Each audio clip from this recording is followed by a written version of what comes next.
His Excellency, guest of honor, honorable diplomats, esteemed politicians, academicians, renowned journalists, civil society representatives, business leaders, and respected guests. A very good morning to you all. I am delighted to welcome you all to today's event titled Meet the Ambassador. The event is being organized by Center for Governance Studies in collaboration with Friedrich-Ebert-Stiftung, Bangladesh. The year 2022 marks the 50th anniversary of the US-Bangladesh relations. These 50-year-long bilateral relations holds significant value for both of the countries. Bangladesh has made notable progress toward a more prosperous and pluralistic society since the independence in 1971. The partnership with the US contributed a lot in this journey. It is to be noted that Bangladesh is one of the largest recipients of the US assistance in Asia. The United States was the largest importer of Bangladeshi products in 2021, importing $8.3 billion that year. The US is also one of the largest donors to the Rohingya Response Initiative by Bangladesh. Even though both the countries share tremendous economic relations, there were ups and downs throughout the journey. We are expecting to observe some thoughtful discussions in all the aspects of the bilateral relations between both of the countries.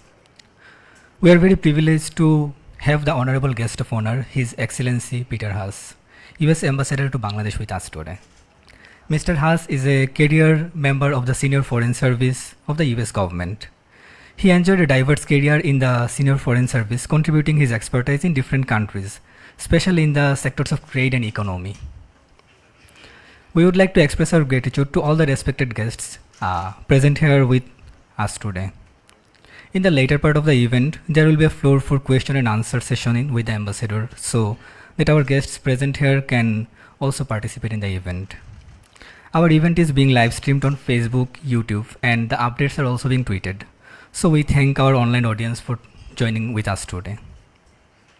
So ladies and gentlemen, now I would like to welcome on the podium Dr. Manjure Choudhury sir, Chairman, Center for Governance Studies, and also the Chairman of National River Conservation Commission, Bangladesh, to share his opening remarks with us, sir.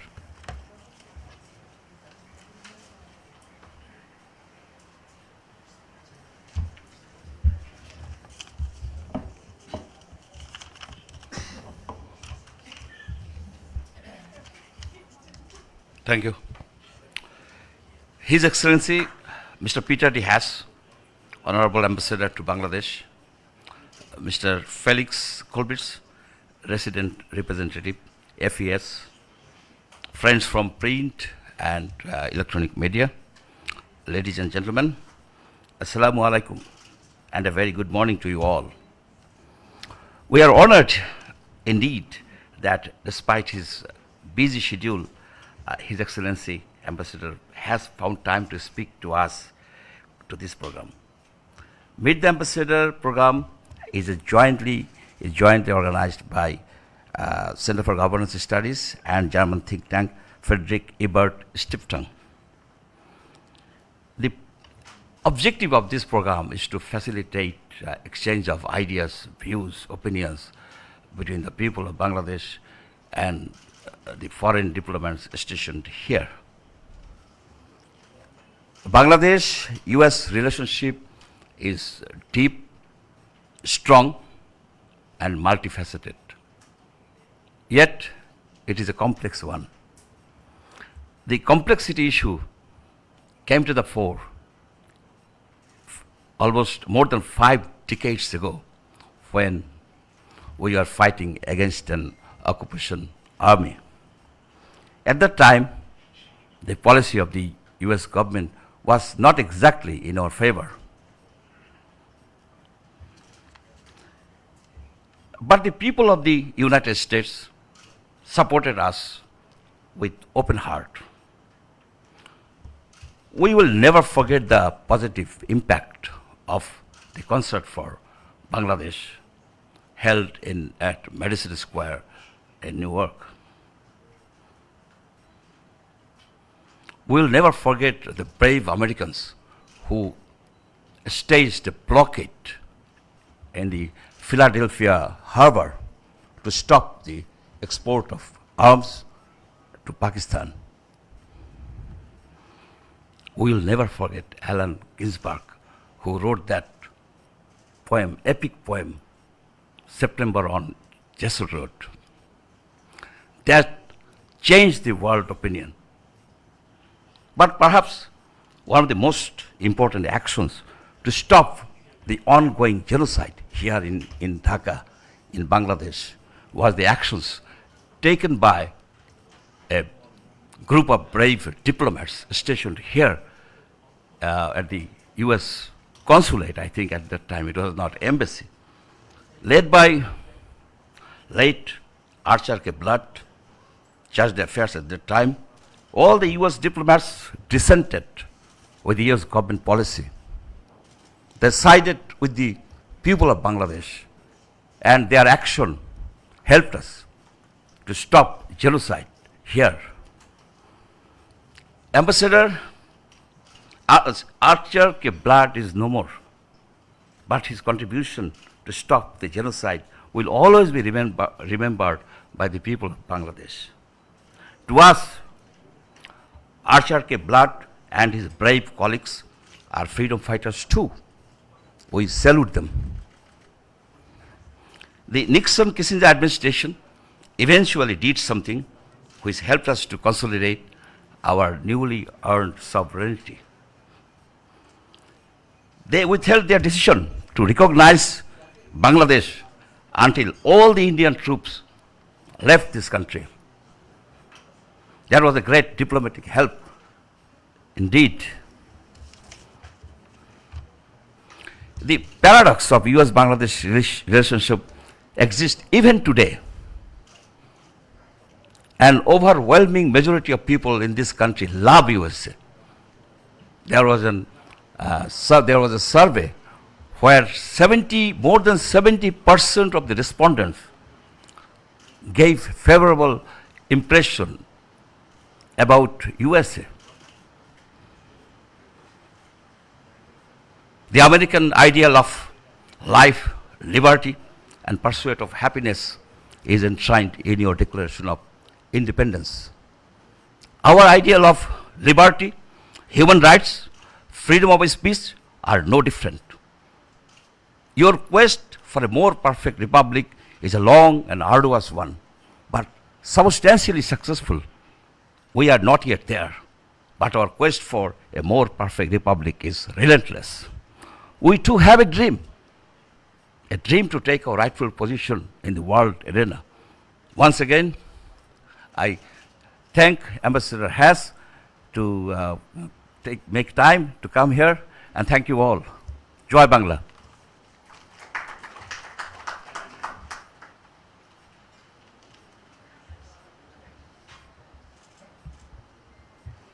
Thank you so much, sir.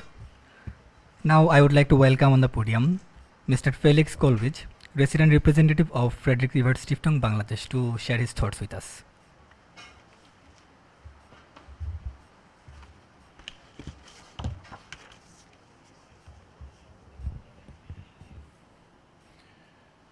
Dear Ambassador Haas, dear Dr. Chaudhry, dear Zilur, dear distinguished guests. My name is Felix Kolbitz. I'm the resident representative of Friedrich-Ebert-Stiftung in Bangladesh, or short FES, as Friedrich is sometimes seems to be a bit difficult to pronounce. You may know about our work, even though I will give a brief introduction. FES is a German political foundation. The foundation owes its formation and its mission to the political legacy of its namesake, Friedrich Ebert, a trade unionist, but also the first democratically elected president of Germany after the fall of the monarchy in 1918. The work of our foundation focuses on the core ideas and values of social democracy: freedom, justice, and solidarity. We are closely connected to the Social Democratic Party of Germany, the party of our current Chancellor, Olaf Scholz. Currently, we have more than 100 offices around the world, not only here in Dhaka, but also, for example, in Washington, D.C. The Indo-Pacific region is becoming more and more important geopolitically for its geostrategic, geo-naval, and geo-economic standing and prospects. Asia may be the hub of the next global geopolitical center, as Parag Khanna outlined. Bangladesh has been positioned in the geopolitical hot seat. its responsibilities towards the world have been increased. In this present situation, FES implements different projects on geopolitics and geoeconomics at both regional and national level. As part of it, the Meet the Ambassador events are designed to create a platform in Bangladesh where academics, business representatives, diplomats, and journalists can exchange views and opinions with ambassadors on bilateral issues and future strategies for the development of Bangladesh. Today we are honored that His Excellency Peter Haas, US Ambassador to Bangladesh, has kindly joined us to exchange his views on the Bangladesh-US relations and to engage in a discussion with you, our audience today. The first bilateral agreement was signed between the United States and Bangladesh in May 1972, followed by establishment of diplomatic relations between the two countries. After that, both countries have maintained a long and strong bilateral relationship. It has a partnership driven by common interests that also recognize Bangladesh as a key US partner in South Asia. The US has long-term development commitments in the areas of agriculture and food security, democracy, human rights, and governance. Education, food and disaster and humanitarian assistance, environment, energy and climate resilience, gender equality and women's empowerment, as well as health and nutrition. Among many instances, we can see how the US Army launched the largest disaster relief operation following Bangladesh natural disaster in 1991. In recent times, the US has continuously supported Bangladesh to raise the plight of the Rohingya on the international stage and to seek a solution to this crisis. During the COVID pandemic, Bangladesh also received a substantive cooperation from the United States. Bangladesh maintains a good trading relationship with the US. In addition, a good number of Bangladeshi students pursue their higher education in the US with scholarships each year. Since independence in 1971, Bangladesh has been progressing steadily. It has become a lower middle income country in 2015, and it will graduate from the least developed country to a developing country by 2026. When Bangladesh and the US were celebrating the 50th anniversary of their diplomatic relations earlier this year, then we need to look into the quality of this bilateral relationship as well as to explore options for the future relationship. I hope today's event will give us some insights into the future development of this cooperation. With this little introduction, I look forward to participating in today's conversation on present, past, and future of the Bangladesh-US relationships. With this, I would like to thank Ambassador Haas for joining us today. A warm welcome, Your Excellency, and thank you very much for coming and joining us today here. Thank you very much.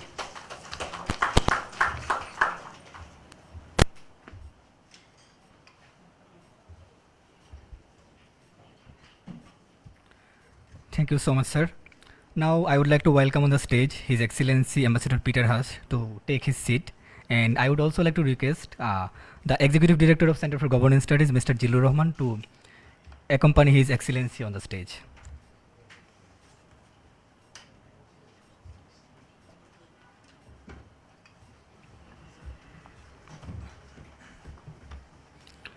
Thank you.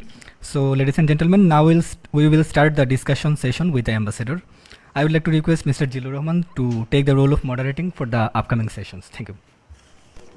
Thanks, Mahbub. Assalamu alaikum, namaskar, and a very good morning. The United States recognized Bangladesh as a sovereign nation on April 4, 1972. The year 2022 marks the 50th anniversary of US-Bangladesh relations. As Mahbub mentioned, there are many aspects of the bilateral relationship that both countries share, and to discuss them with us, it is my pleasure to welcome Mr. Peter Haas, US Ambassador to Bangladesh, to this Meet the Ambassador event. Mr. Haas, a career member of the Senior Foreign Service, class of Minister Counselor, previously served as Acting Assistant Secretary and concurrently as Principal Deputy Assistant Secretary in the Bureau of Economic and Business Affairs. He also previously served as Deputy Assistant Secretary for Trade Policy and Negotiations, Chargé d'Affaires and Deputy Permanent Representative at the US Mission to OECD, US Consul General in Mumbai, India, and Economic Counselor at the US Embassy in Jakarta, Indonesia. Mr. Ambassador, welcome to the event. Now, I would like to request you to take the control of the podium and deliver your introductory speech. Thank you very much.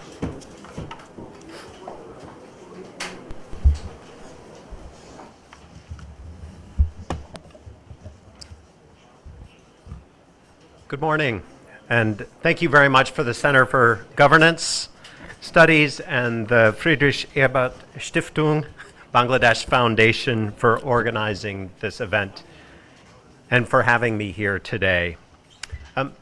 I just want to stray from my prepared remarks to thank you for mentioning Arthur K. Blood.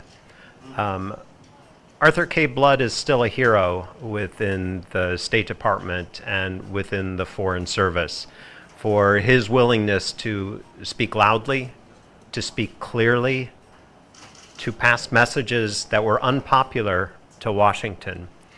He's someone that we have part of our embassy named after, in memory of, that my bureau at the State Department for South and Central Asian Affairs recently named a conference room after, and also someone who has created a tradition in our Foreign Service that is still here today.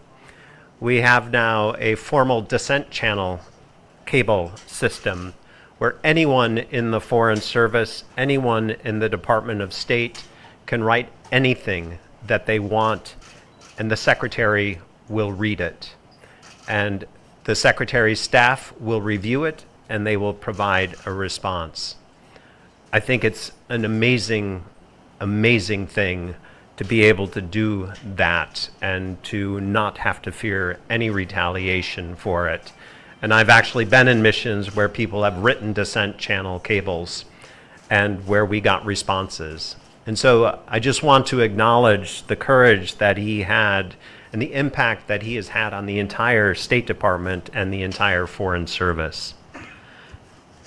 It's really a pleasure to speak with you today. Some of you who've heard me yesterday might recognize some of the things I'm going to say, and I don't think that's a bad thing. I'm going to talk about the 5 things that we as the U.S. Embassy are working on here. And they form the core of what we do every day. And one of the things I didn't say yesterday is before I even agreed to do this event, someone had to write to me and to tell me exactly how they thought this would fit into advancing our 5 key objectives here in Bangladesh. Every event I agree to do is because someone recommends and it advances our agenda.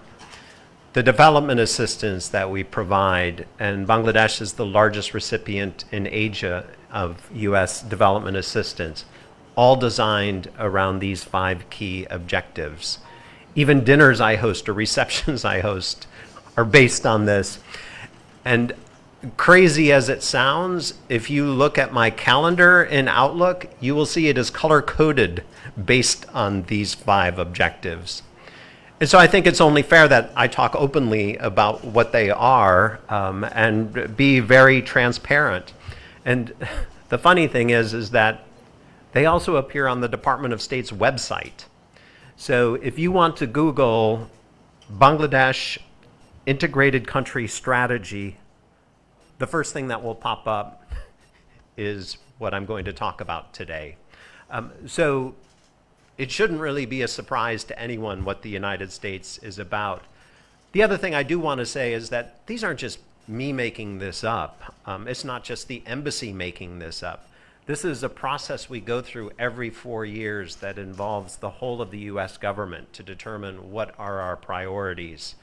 And that actually we and our teams are evaluated on how good we're doing and in advancing these priorities. So I wanted to, again, Integrated Country Strategy, Bangladesh, State Department, you're going to find it. But to save you the time of looking for it, I'll give you the summary here. First, our goal is a more peaceful and stable Bangladesh, better able to provide for its own security, counter threats to U.S. interests, and serve as a growing security contributor in the Indo-Pacific and globally. And by the way, I hope that there are none of these that actually Bangladeshis would disagree with, but that probably can wait for the question and answer session. So last year, the Honorable Prime Minister shared her vision for a free, open, peaceful, secure, and inclusive Indo-Pacific region based on international law and shared prosperity for all. And I think U.S.-Bangladeshi military cooperation plays a critical role in advancing that vision. The U.S. military regularly works with the Bangladeshi military to strengthen Bangladesh's defense readiness, to increase its ability to respond to humanitarian disasters, and to reinforce the partnership between our military forces. And let me just give you one example of that partnership of our forces working together. So earlier this month, you know that Bangladesh and the United States co-hosted the 46th annual Indo-Pacific Army Management Seminar here in Dhaka. It was the largest gathering of land forces conference in the region. And it gave the opportunity for senior leaders from regional land forces to exchange their views and ideas on how to maintain peace and security in the Indo-Pacific. It also established the Bangladesh Army as a key regional leader in this effort. Obviously, we want our security partnership to grow. And in order to do so, we're seeking 2 foundational defense agreements with the government of Bangladesh. One would just allow our militaries to provide logistic support, supplies, and services to each other. The other one will allow our militaries to share confidential information with each other, only if they want to, in the knowledge that the other country will protect that information. Goal number 2, Bangladesh is committed to democracy, transparency, pluralism, tolerance, good governance, and respect for human rights. Simply put, democracies tend to do a better job of protecting human rights and generating and sustaining prosperity. And democracies do a better job of that than other forms of governance. The promotion of democracy is particularly relevant as Bangladesh looks towards its upcoming parliamentary elections.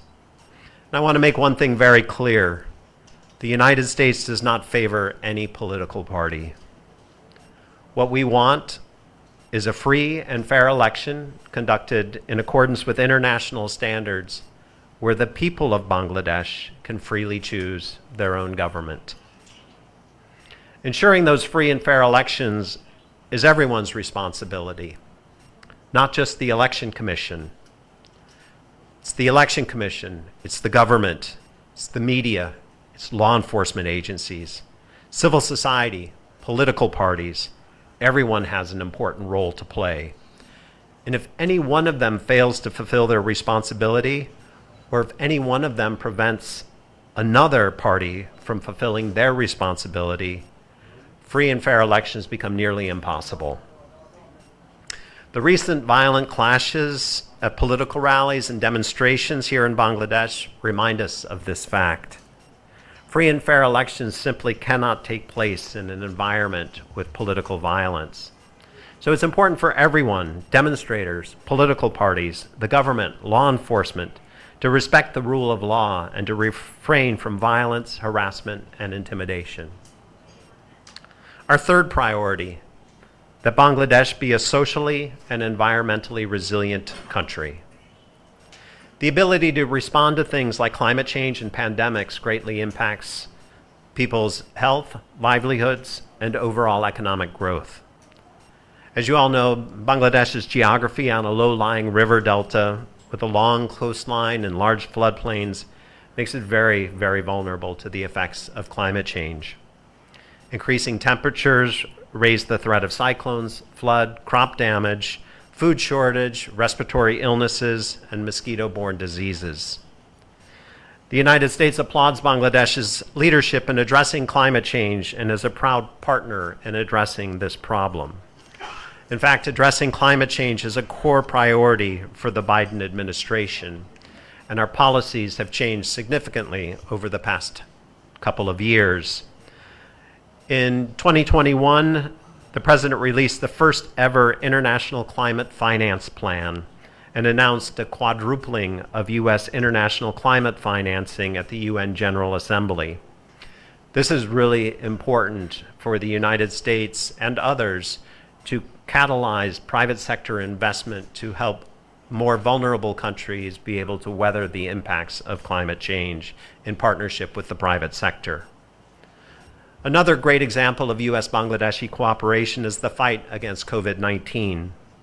Since 2020, the United States has donated more than $140 million in assistance in nearly 88 million doses of COVID vaccines to Bangladesh. In fact, 2 of every 3 donated doses of vaccine here come from the United States through COVAX. In my recent meeting with the Honorable Prime Minister, I commended Bangladesh's effort at vaccinating more than 70% of its entire population, which is, I must admit, a higher rate than in the United States. I told her that one of our proudest achievements was the partnership in how we work together in responding to the COVID-19 crisis. And in fact, last week on the sidelines of UNGA, our foreign ministers and the Secretary of State co-hosted a ministerial meeting on the global action plan to combat COVID. There we committed to filling remaining gaps in the pandemic response and building better health security to prevent and respond to future threats. Our 4th goal, sustainable and broadly shared prosperity. Improve labor standards, a diversification of Bangladesh's economy, and Bangladesh being more open to global trade and regional connectivity. Of all the areas of our bilateral relations, this is the one I think where we can go the furthest, the fastest. We celebrate Bangladesh's tangible and truly extraordinary economic achievements over the past 50 years. The United States is proud to have been a partner along that journey in providing more than $8 billion of development assistance. But the numbers are staggering. In just the last 20 years, the number of people living below the poverty line here in Bangladesh has been cut in half. That's more than 40 million people who have risen out of poverty. And as mentioned earlier, Bangladesh will soon graduate from least developed country status and is progressing towards becoming a middle-income country. I was really pleased with Sheikh Hasina's recent invitation to U.S. companies to invest here in Bangladesh. Many U.S. companies would like to expand in the region, and we at the embassy are ready to help Bangladesh create a business climate that is as welcoming as possible to foreign direct investment. And as a testament of the importance we place on that, we will soon welcome our first commercial attaché at the embassy, who will be working full-time to expand U.S.-Bangladesh business ties.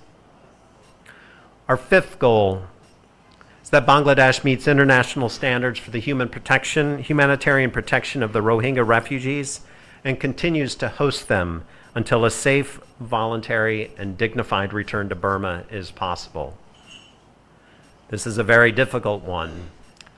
We recently passed a sobering milestone, the 5-year anniversary of the genocide and crimes against humanity against Rohingya and their flight from Burma to Bangladesh. During this time, Bangladesh has shown incredible generosity and compassion in welcoming them into the country and giving them shelter at a huge burden to itself. The United States is and remains the largest contributor to helping Bangladesh be able to support and care for these refugees. In fact, last week we announced an additional $170 million of assistance, bringing the total amount that we've contributed to almost $2 billion. Obviously, we've collaborated in this effort in the hope that the Rohingya would soon be able to return to their native land in a safe and dignified manner. Unfortunately, as we all know, conditions in Burma simply don't allow for that to happen. There is no way the Rohingya can currently go back in a dignified, safe manner. And sadly, it doesn't look like those conditions will be met anytime soon. So the United States continues to be committed to work with Bangladesh to be able to continue to support these refugees and also to convert the way we deal with the situation from one of humanitarian emergency to one of a more sustainable way of supporting. And we will continue to work with the government of Bangladesh and other donors to make that happen. All at the same time, we will continue to try to hold Burma accountable for what it's done and to create the conditions for them to be able to return to their home. So in conclusion, these are the 5 goals. This is what we live and breathe every day at the embassy when we think about our partnership. And we really think that all 5 goals are critical and that they're mutually enforcing and that every advance we make on any one goal helps us to advance the others. Thank you very much.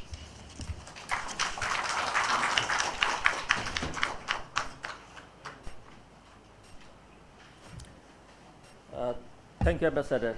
Thanks for your insightful and excellent speech. Let me start our conversation with this. The US and Bangladesh are currently celebrating 50 years of bilateral relations. How has your experience been so far working in Bangladesh, and what are your biggest successes and challenges in your tenure as ambassador? Thank you. Microphone, please. Yeah. Thank you very much.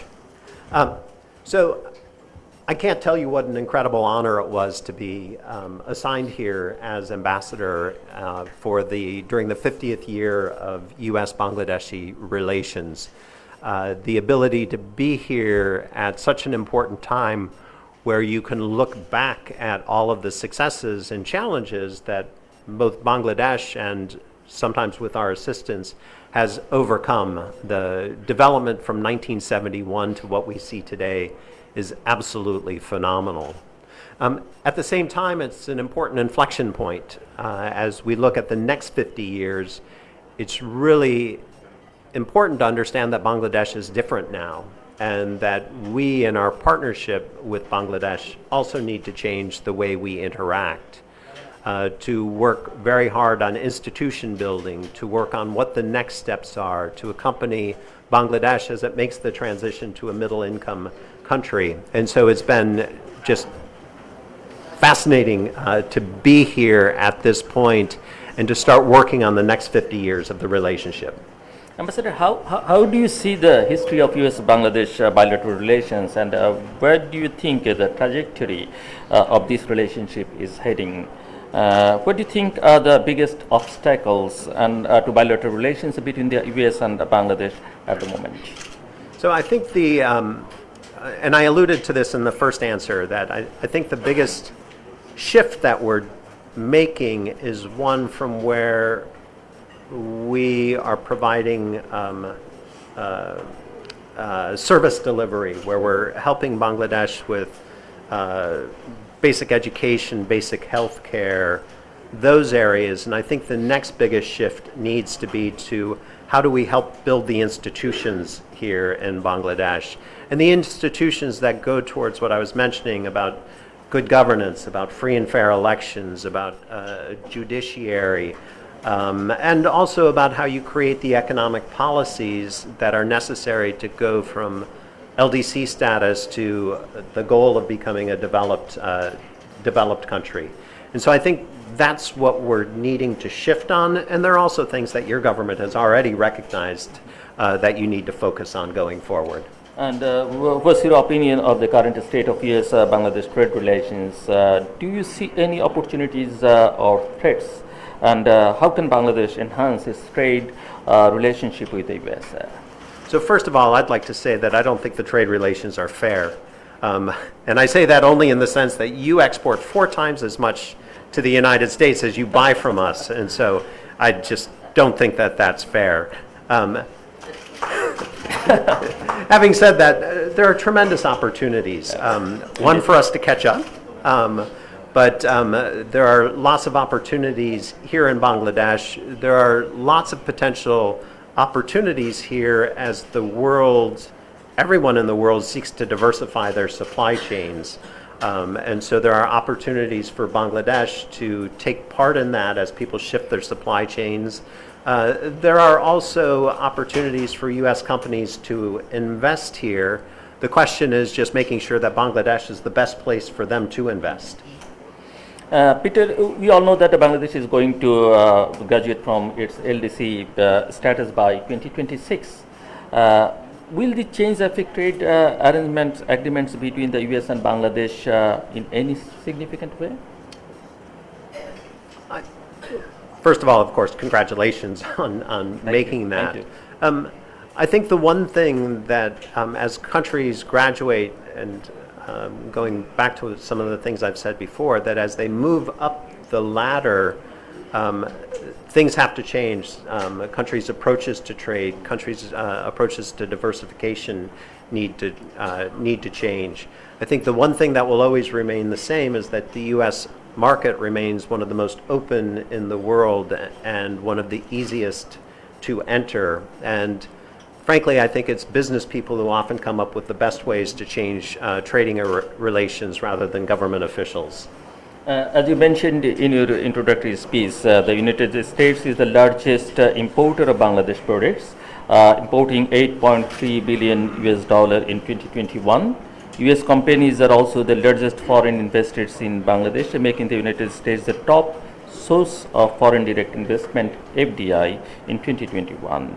How have the current supply chain shocks and the inflation in the US affected US imports and FDI in Bangladesh? Are there any potential risks to bilateral trade if the situation worsens? So the entire world is undergoing a severe supply chain shock.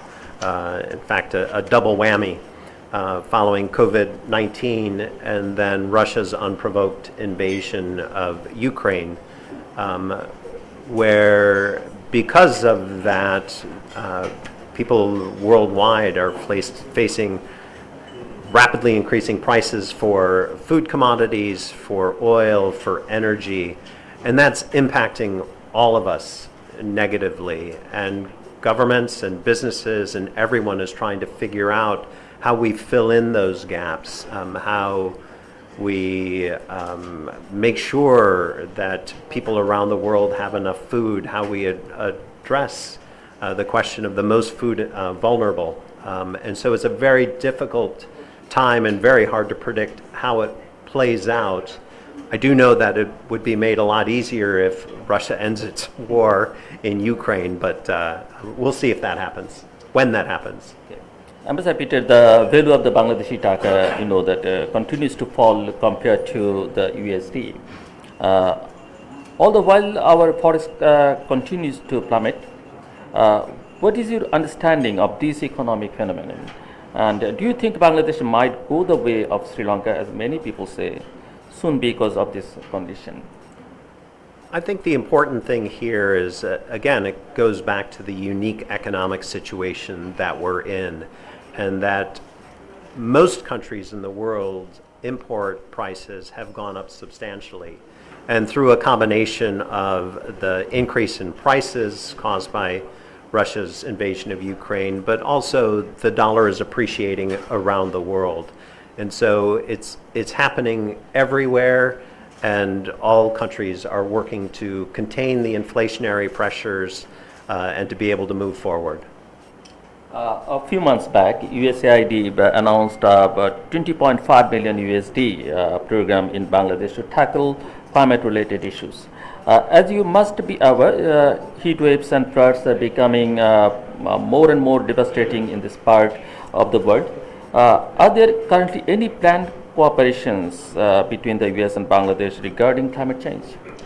So you already mentioned the $20 million proposal or program that we're implementing. We've also partnered very closely with Bangladesh in the lead up to the last COP and also now for Bangladesh's leadership as part of the Climate Vulnerable Forum. And it's a close partnership and one we need to continue to focus on. Also, I think a key part is what I mentioned about the quadrupling of U.S. funding for climate mitigation. And what's really important to note about this is it's not just grant assistance. The money is meant to leverage private sector capital to do the kinds of large-scale projects that are needed for adaptation and mitigation. And that's a traditional role that the United States plays, is that we try to incentivize private sector to make those developments.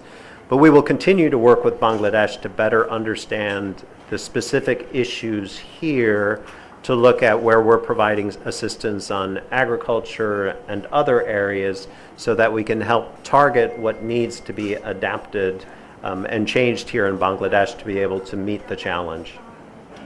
And attaining higher education in the US is a very appealing prospect for students in Bangladesh. There are a few young students here around this room. And are there any plans from the US Embassy to increase the availability of scholarships and credit transfer programs? We're very proud of our education system, and we're the #1 destination around the world for people seeking to study overseas. Bangladesh is now the 14th largest sender of students to the United States. This summer we interviewed maybe 8,000 students looking for visas, and I think many of you know we instituted what we call Super Fridays, where we devoted all-day Friday only to students to make sure that people, to the best of our ability, would not start late. One of the things, I guess an additional thing, is just last weekend we had more than 7,000 people interact with 17 colleges and universities that came to visit the United States looking at opportunities to study in the United States. One of the things that we do, because we do recognize that a college education is not cheap in the United States, as a father of 2 sons, I know that. We have Education USA, and you can find a Facebook page and everything else. We have 4 centers around Bangladesh where we provide free counseling and advice, not only on how to select the best of the 4,000 universities and colleges in the United States, but also how to apply, and critically, how to pay for it. And so they have a wealth of information on all of the scholarships. The scholarships the U.S. government provides, particularly at the undergraduate level, is minuscule relative to the number of scholarships that both universities offer themselves and private sector organizations in the United States offer. And so a huge part of the counseling that we provide, free of charge, is helping people identify those opportunities and figure out how to pay for it. Thank you. And the Russian invasion of Ukraine has put pressure on the economics of Bangladesh, and the rest of the world. Not to mention, the world seems to be regressing back to the Cold War era geopolitics. Do you agree with this statement? Again, I just go back to the unprovoked invasion has really messed things up in the world, and I think it's maybe we can leave it to PhDs in political science and international relations to how they characterize it. But what we're focused on is how we ameliorate the immediate impacts and also how we get the war to end. The US is keen to show its renewed interest in Asia, as seen in the Pacific Economic Framework. Why do you think Bangladesh has not joined this framework, even though the US has stated that Bangladesh is an important regional partner? Do you think Bangladesh should join? I'm struck by how you said our recent reinterest or re-engagement or something. So geographically, we've been part of the Indo-Pacific since we were founded. And so we're part of it. But obviously we're devoting a lot of resources and a lot of attention. And as I said in my remarks, I think that Bangladesh's vision and the United States' vision of a free and open and resilient and interconnected Indo-Pacific, where each country can make its own decisions without coercion, is an important one. I think a lot more of the emphasis has been on the security-related aspects of that rather than the economic-related aspects of it. We've been talking with the government of Bangladesh about the Indo-Pacific Economic Framework since March. I think it's important to know that the that this framework is very different. And some people criticize the fact that it's not about tariffs and reducing trade barriers in that sense. I say that's a good thing because that's not really where the economy of the 21st century is. The Indo-Pacific Economic Framework is about negotiating things on digital economy, about clean energy, about fighting corruption. These are really the key challenges. Much of the world, not all of the world, but much of the world has already greatly reduced its trade barriers, but these are the focuses going forward.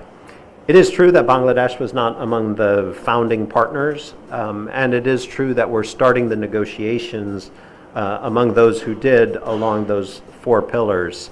At some point, I fully expect that membership will reopen and that it will be Bangladesh's decision as to whether or not it sees value in being part of this or not.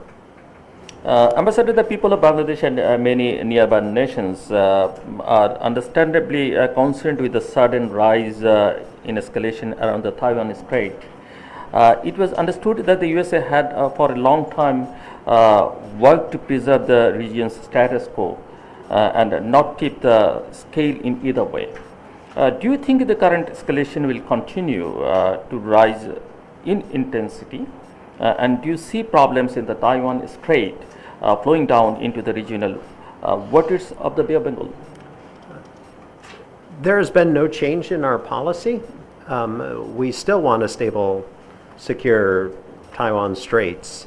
And the fact that you're probably alluding to the fact that Nancy Pelosi and the Speaker's visit to Taiwan, it's entirely consistent with how we've treated Taiwan over the past decades. So there's been no change in our policy or our approach. What has changed is the reaction from Beijing. And so we do want there to be a stable, secure Taiwan Straits, and we stand by our existing policies on it, and we don't want this to escalate. The United States on March 21, 2022 officially declared the 2017 violence amounted to genocide, saying there was a clear evidence of an attempt to destroy the Rohingya. Do you believe that the current level of international pressure against Burma is enough to facilitate the repatriation of the Rohingya people? Ultimately, this is all Burma's fault. They're the ones who created this situation. They're the ones who committed genocide. They're the ones who are responsible for changing the situation and resolving it. That said, they don't seem to be moving very quickly to do so. And so it does require an integrated international strategy and response. I think the United States has played a leadership role on this in the UN, that we have imposed sanctions on junta leaders, that we have encouraged ASEAN countries to step up and apply pressure. We have, as you said, determined that what happened was genocide, because at some point there will need to be accountability for the actions that were taken. And so we are doing everything that we can to promote the international pressure on Burma to make a change on the ground. But I think it's important, and I mentioned this earlier, I think it's important to also then take the next step and understand what the facts on the ground are. And here it means that there are still about 1 million refugees who can't return home. And it's incumbent upon not just Bangladesh, but it's incumbent upon the international community to make sure that those people are cared for, that they have education, health, nutrition, and increasingly I think it will be important that they have an ability to have a livelihood, so that they have things that they can do, skills that they can develop for when they do return to Burma. Ambassador Peter, U.S. Secretary of State Antony Blinken recently said, quote, as an essential component of an international comprehensive humanitarian response, we are working to significantly increase the resettlement of Rohingya refugees from the region, including from Bangladesh, so that they can rebuild their lives in the United States, unquote. Could you elaborate a little more on the statement and the US government's resettlement plan? That's right, that we recently announced that. President Biden just announced this week that the United States will welcome up to 125,000 refugees and asylum seekers in the next year. There are currently 100 million people around the world who have been forcibly displaced, including more than 4.5 million here in Asia. So 125,000, just to put into context, is hugely important from our context, but very small compared to the entire world. It is something that we're working with UNHCR on, about how to do resettlement. We've resettled almost 10,000 Rohingya over the past couple of decades, largely from Malaysia and Thailand. But it's something that we're looking to, again, as part of an overall approach to dealing with the crisis. The United States, one of the largest donors to the Rohingya Response Initiative, has cut down its funding gradually in recent years. However, the reported situation in the camps is dire. By all accounts, the repatriation will be long and arduous process. In your opinion, what is the best way for the government of Bangladesh to manage the Rohingya refugee camps? Again, first to just acknowledge the incredible contributions that Bangladesh has already made, that these million people, the willingness of Bangladesh to open its borders at a time when when genocide was being committed against them is truly remarkable. I think one of the things that we have to do is figure out how we move from what is currently a humanitarian response of food, shelter, healthcare, all of which are critical, all of which we and the international community need to keep providing support to, but also to figure out how to make that sustainable, how to increase livelihoods, how to, so ideally it starts to lessen the financial burden, and that we find more effective ways to provide longer-term assistance that match the needs. Mr. Peter, you once stated that you, I quote, hope Bangladesh will soon make progress on labor rights and workplace safety so it can qualify for DFC and attract more US trade and investment, unquote.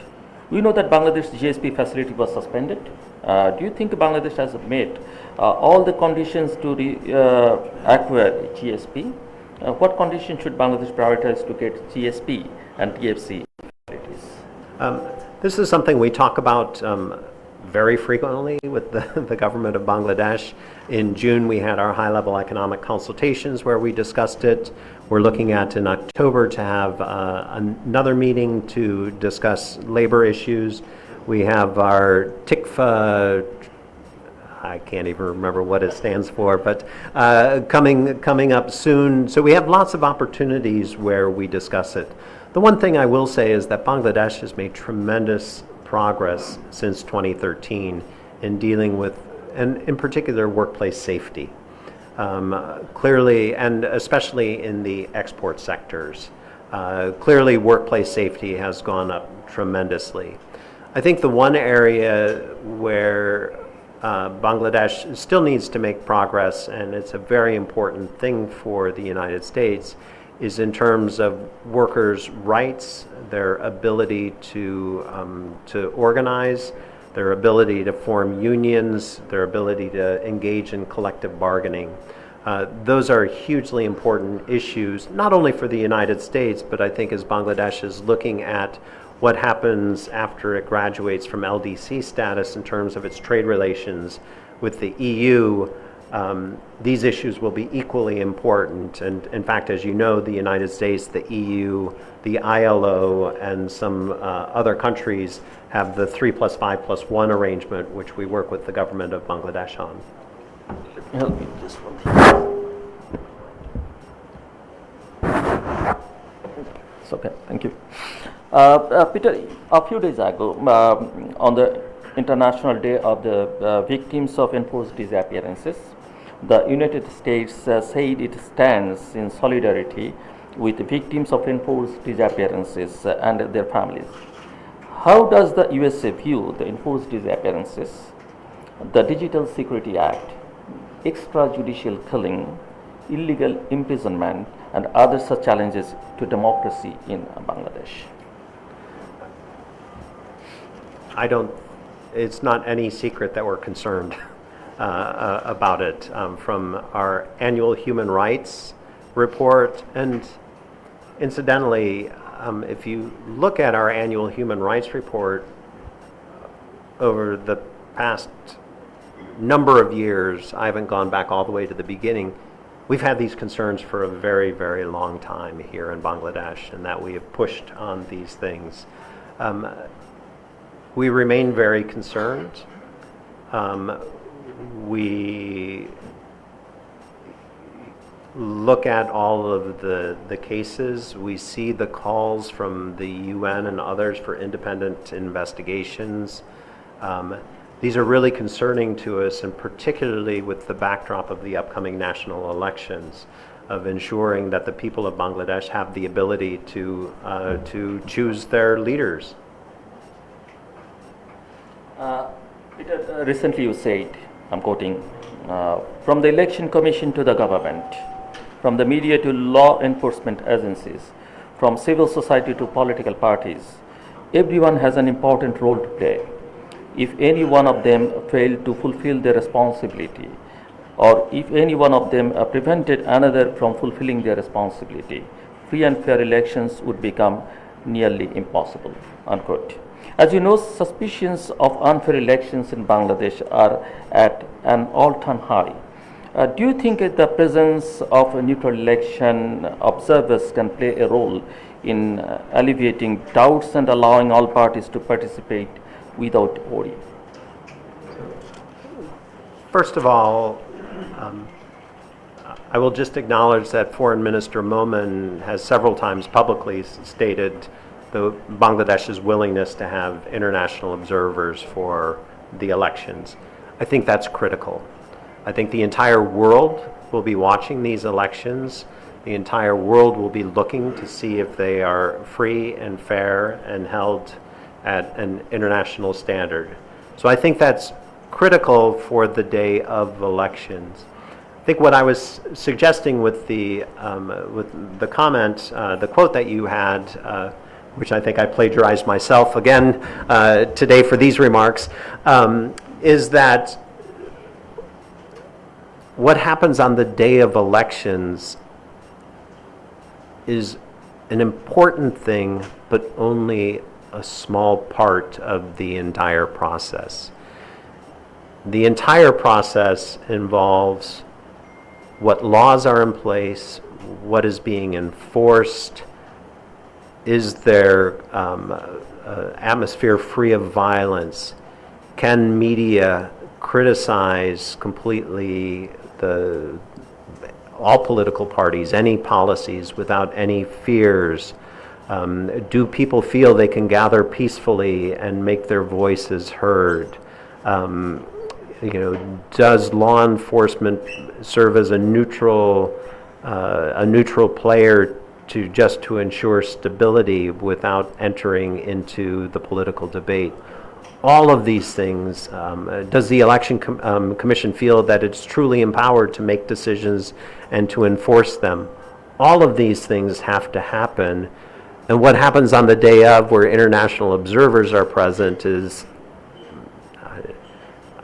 just what happens on that day. And so it's important, but all of these other things are probably more important. And do you think that you have to work on a post-election scenario? That's very important in Bangladesh. What will happen after the election? In terms of, I'm not sure I understand the question. Some party may not agree with the results. Some people think that the current government needs a safe exit. If they lose election, then they are feeling they will feel insecure. So, I'm not sure that's the role for the United States to play. One thing I do want to add, and I say this with humility because maybe some of you have noticed the aftermath of our last elections and the calls regarding whether there was improprieties and things like that.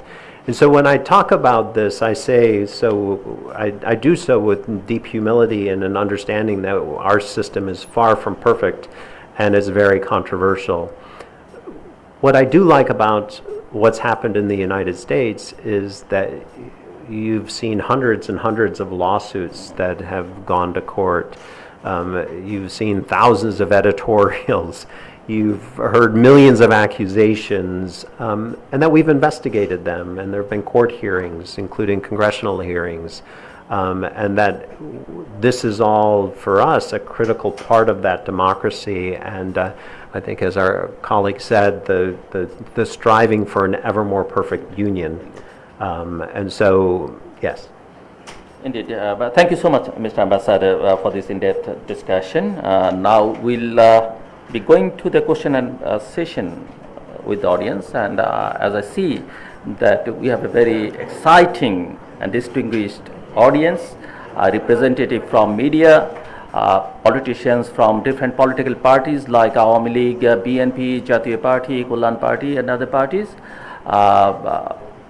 civil society leaders, business leaders, former ministers, former member of parliaments, former civil military brokers, former diplomats, academicians. So very exciting audience, and I think both of us have stamina to take the questions and answer them.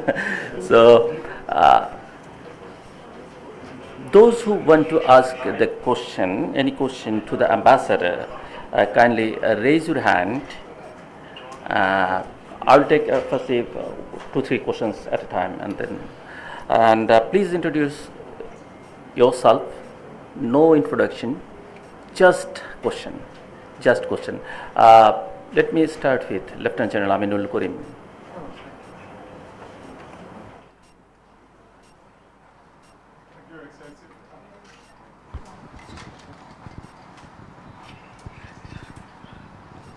My name is Aminul Karim. I'm a retired soldier. Yeah, when I retired, I was a commander of the National Defense College, and I'm an alumni of the Harvard Kennedy School. My question is straightforward. One is, you often talk about the rule-based order. Now, in respect of Taiwan, you have a declared policy of one China policy. Are you following that rule-based order in respect of Taiwan? My second question is, there's a perception in Bangladesh that the US is looking at Bangladesh through the prism of India. Have you changed that policy? You are looking direct one-to-one to Bangladesh, as I'm talking to you directly one-on-one.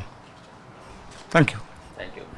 Next, Mr. Abul Hassan Choudhury, former State Minister for Foreign Affairs, Awami League government State Minister for Foreign Affairs.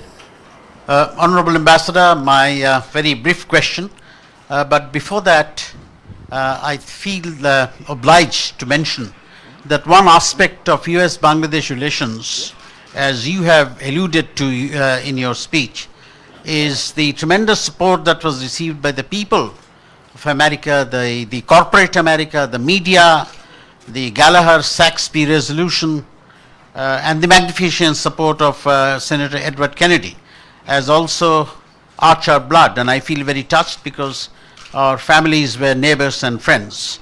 I say this that in the context of our 50th anniversary celebrations, the United States Embassy will look into this as a project to bring forward this aspect, which I don't think gets sufficiently highlighted.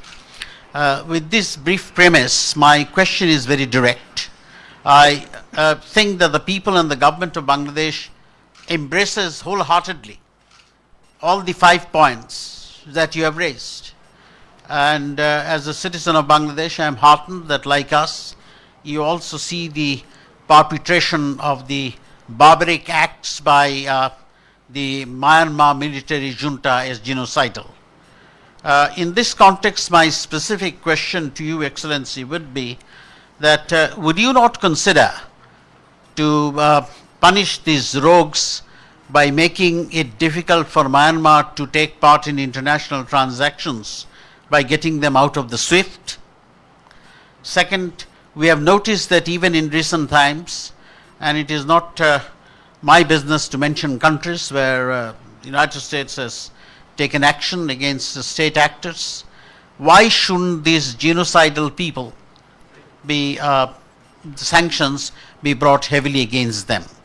Third, you rightly mentioned that Bangladesh's achievements have been almost miraculous. Under the Honorable Prime Minister Sheikh Hasina, we have gone to tremendous economic heights, but all of this is challenged by, in the most barbaric fashion, imposing these refugees of nearly 1.4, 1.5 million. And my suggestion would be that we are very, very grateful, we are very appreciative. From day one, the United States position has been in alignment with that of Bangladesh, but we would like to see a more resurgent. I know that Ukraine and the Russian conflict has dominated the United Nations General Assembly this session, but this particular aspect should not also be forgotten, because that may breed all sorts of things which the US and Bangladesh do not want to happen. So very quickly revisiting, get Myanmar out of the SWIFT, get their state actors sanctioned, and third, bring about some punitive actions so that these measures come to an end and people can, the Myanmar Rohingyas can return in safety and they feel that their interests won't be harmed. Thank you very much. Thank you. Major General Said Mohammad Ibrahim. Excellency, my name is Ibrahim, a former graduate of the U.S. Army War College, Carlisle Barracks, as I said, a freedom fighter of the War of Liberation, Bangladesh, when I was only 22.5 years old, currently a political worker. My question relates to two aspects of the 5 pillars that you described. One, in same tone with former State Minister Mr. Abul Hassan Chaudhry about the Rohingya crisis. In my view, the international community is doing what it could, but the community is divided. The international community is divided. In our perception, Myanmar hasn't acted on its own. There have been people who have excited them, who have incited them, who have encouraged them. What are your views about it? We feel if you could take all the superpowers, all the great powers on board in tackling this issue, it could have been helping Bangladesh faster. This is one. Second, Excellency, the Statue of Liberty stands there. If it could speak, it would have said, we feel sad about the state of liberty in many countries, and we as citizens of the country feel the necessity of improving our status. You have been doing what you could. We have been monitoring you on the media. And you very rightly said, election is not only on the day of election, which is seen by the whole world. The months and years before the election, not seen by the world, not recognized by the world, is more important.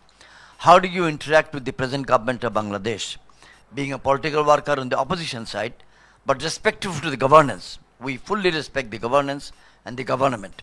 How do you think we can highlight what is happening now leading up to the election? Thank you very much, Excellency. Thank you. Ambassador. So this is a little tricky. We had 3 people speak and 7 questions. So good on you for taking advantage of your opportunity. Some of them I'll be almost glib on. Do we think we're following our one China policy in the rules-based order with Taiwan? Yes. Yes. The second, are we, and this one, I have to admit, I've only been here 7 months. and I still cannot figure out this question that I get all the time, which is, does the United States view Bangladesh through India? No. I don't think I mentioned the word India a single time. I don't know for sure, but I think if you look at our integrated country strategy, you will not see the word India in there. My job is to promote U.S.-Bangladeshi relations. In the 8th most populous country in the world, one of the fastest growing economies there is, which has an important strategic position in a hugely important region. I've got enough lenses to look through as it is. On the second set of questions, I'll take them in a slightly different order.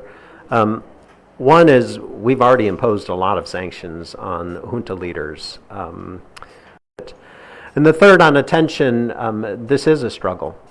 Continuing to bring international attention to this issue when there are 6 million Ukrainian refugees who have been forced out by Russia. And continuing to bring attention is something that we at the United Nations did. We joined Bangladesh in co-sponsoring a side event specifically on the situation of Burma and the Rohingya, where we all called for greater efforts to apply international pressure, where we all called for greater additional resources, and the United States pledged an additional $170 million. But it is something that we certainly in the United States have not taken our eye off of, and will continue to press for accountability for an improved situation in Burma and the eventual repatriation of the refugees. But in the meantime, we need to make sure that they're safe, educated, fed, and sheltered. And so you will not see us taking the eye off the ball. I think the last thing that, oh no, that was the third person about the international community divided.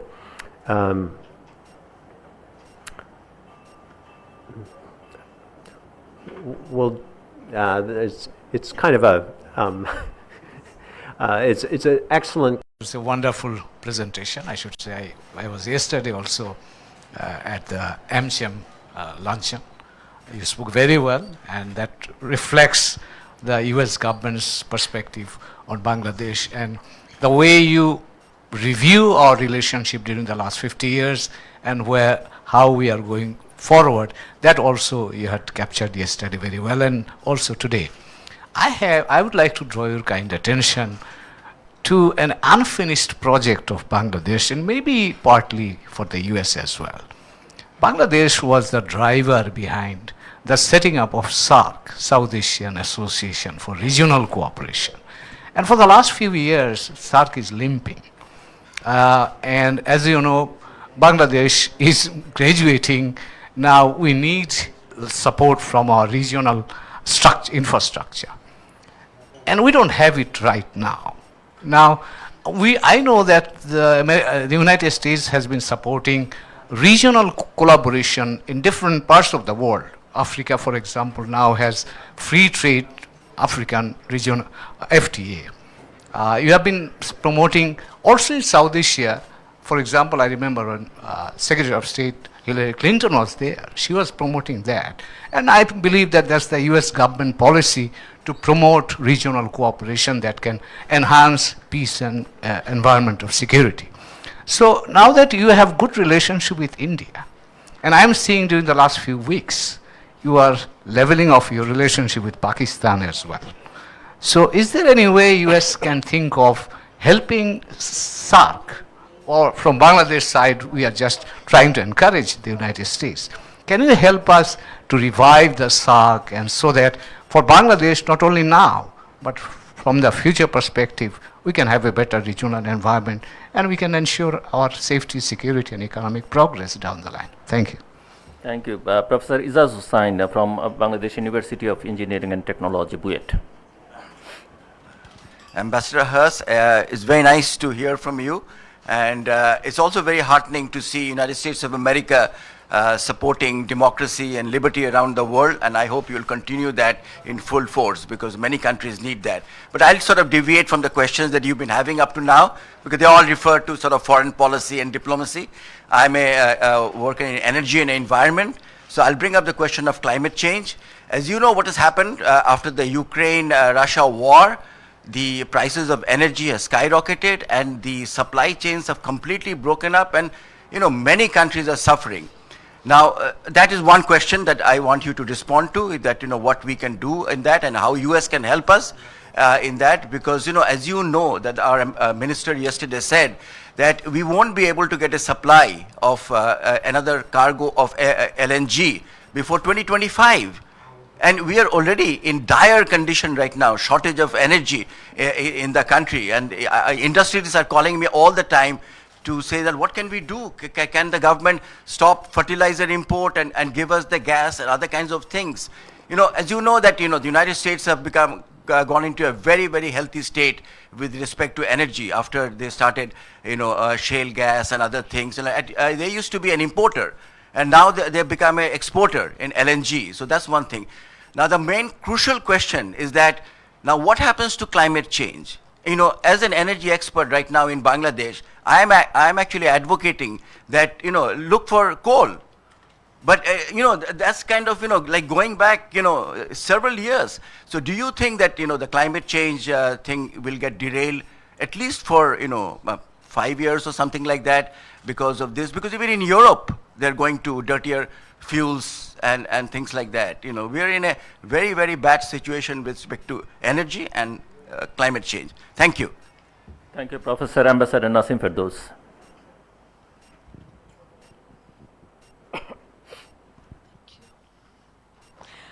Thank you, Ambassador, for your very good presentation. As Zillur has already mentioned my name, so I'm not going to repeat it. Can you add something with that? Well, the only thing I can add is that I was in the United States as a DCM in 1990s, mid-1990s. And that brings me to the point where I want to place this question to you, that we had watched at that time the leadership that the United States had given under President Clinton, and with Madeleine Albright being the Secretary of State, I recall, to resolve the issue of Bosnia and Kosovo. Why isn't the United States working in the same vein to resolve the issue of Myanmar, which I was quite amazed to hear that you still call Burma. You don't recognize it as Myanmar. But you have had very good relations with Myanmar, oblique Burma, for a very long time, and wouldn't it be in order for the United States to take the same kind of bold action, both in the UN, because this Bosnia issue was done under the UN umbrella, but the US has not taken that step as yet. And my second question, if I may ask a second question, which is, you mentioned that you work with the Election Commission in many ways, and we have watched that in the last elections. What have you done to ensure that the Election Commission makes a reservation of some kind for the political parties to change the constitution to include more women in decision-making as a permanent basis for its registration in participation in the elections? Thank you. Thank you, Ambassador. Ambassador Peter. On the question of SARC, I think your characterization is exactly correct, that so much more could be made of it and so much more of it could be done. When you look at the South Asia region, interconnectivity is not very good, and that actually leads to a fragmentation of markets and an inability to take advantage of the size for trade, for economic development. And so yes, the United States fully supports this notion of regional development, regional interconnectivity. it does require the governments to agree to it. But we are very much supportive of it, and we can see, or we can predict, what a tremendous difference it would make to economic prosperity and security in the region. On energy and climate change, very good questions, and something that's certainly we have seen that Russia's invasion of Ukraine has put a bump in the trajectory of people moving towards clean energy, and that people have had to look back at some things that they had previously mothballed, whether it's nuclear energy or coal-fired, in order to meet the current demand challenges and to work out the transition time between the ability to get other supplies of energy. I think that part of it needing to be transitional is critical. So it's one thing to rely on more polluting materials for the short term in order to be able to weather the crisis, but the focus continues to have to be on how do you have clean energy in the future. And totally get, you need to supply your people today, your industries today, but not to make the mistake of building entire physical plant that using old technologies that will last 30 or 40 years at this point. It's also something that is causing all governments to reevaluate their entire energy programs, whether they've been exploring enough, whether they've been bringing enough energy online, whether they've been encouraging the exploitation of the resources that they have, whether they have long-term supply contracts. And so it's requiring a lot of rethinking of all of these things. On the, I don't know enough about the Bosnia situation to make a good, healthy, informed comparison, other than the obvious, which is every situation is different, every context is different. I do question the notion of us having good relations with Burma. We had horrible relations up until there was a democratic election, and then we had good but also very engaging relationship, and then we had a horrible relationship afterwards. And so I'm not sure I would characterize it the way you did. We're doing what we can. We're not the only ones that can solve the problem. It requires the entire international community. It requires everyone who has influence over Burma to exert that influence, and not just us. And then, same thing, I can't read my writing on the last question. Makes a... Oh, the Election Commission. On the question of women, again, it's not for us to tell the Election Commission what to do, or for constitutional amendments or any of those things. What I hope you have seen from us is that we are constantly talking about this question of women's empowerment and a more diverse society. Another bureaucratic secret that I'll share is that every time I get a memo asking me to do something, not only is there a box in there that says which of our goals and objectives does this advance, but there's also what we call the DEIA box, which is diversity, equity, inclusion, and accessibility. And that has, it makes the people saying, have we taken into account these questions when we're doing it? So have we thought about whether or not we're inviting a gender diverse audience to participate? Have we thought about how to make sure women are included? Have we thought about whether we have a good representation of Bangladeshi society? And I have been known to turn lists back and say, this is all a bunch of old men. And so we talk about it, we try to do events. I recently had women involved in moot courts so young female lawyers. We recently did something with women in agriculture, and so it's something that we continue to try to push. But no, we're not going to make any recommendations on the Constitution regarding it. Thank you, Peter. Lieutenant General Mohammad Mainul Islam, former Chief of General Staff, Bangladesh Army, and former Director General of Border Guards, Bangladesh. General Mainul. So initially I wrote about 4 questions, so I'll try to put one question, Yeah, thank you. but 3 introductions. Thank you so much. One question in 3 parts? Yes, yes.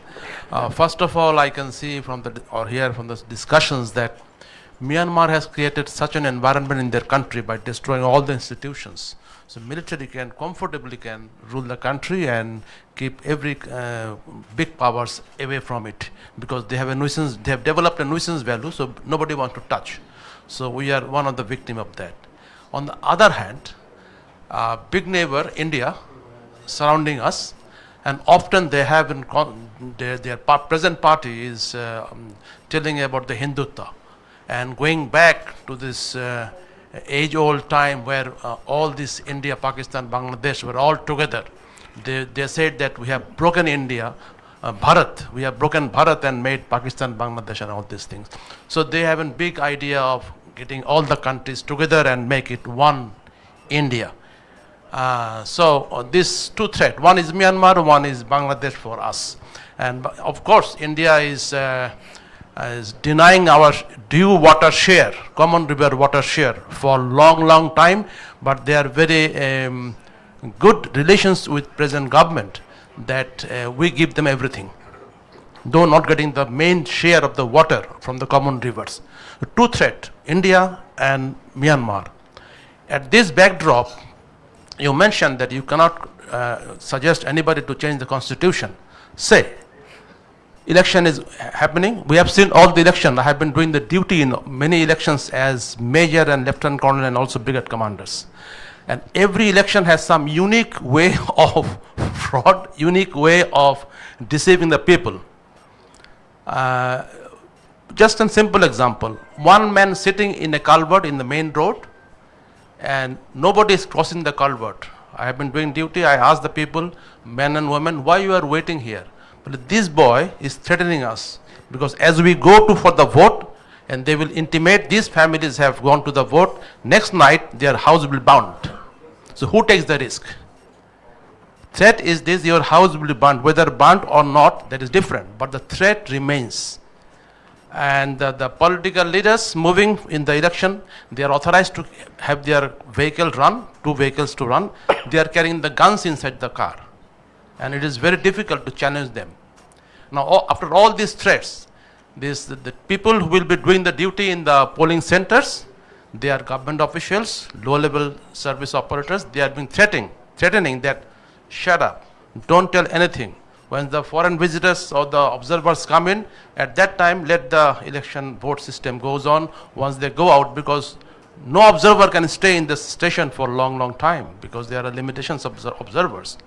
So after all this fraud and everything, the election results comes up, and election commission is authorized to declare who is the winner.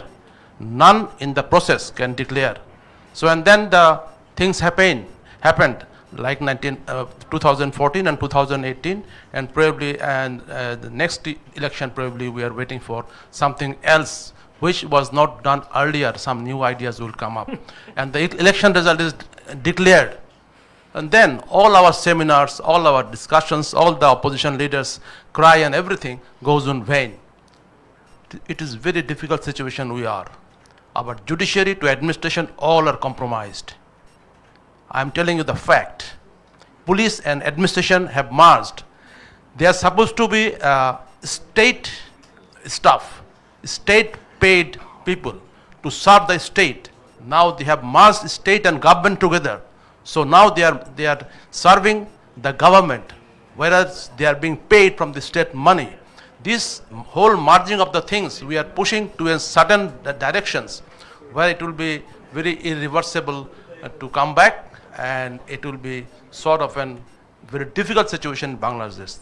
So I just want to apprise you that something has to be done for what your objective. First objective is to have a free and fair election. Then everybody can give vote. Then there will be no problem. You have mentioned about our in the industry there should be some democracy, isn't it?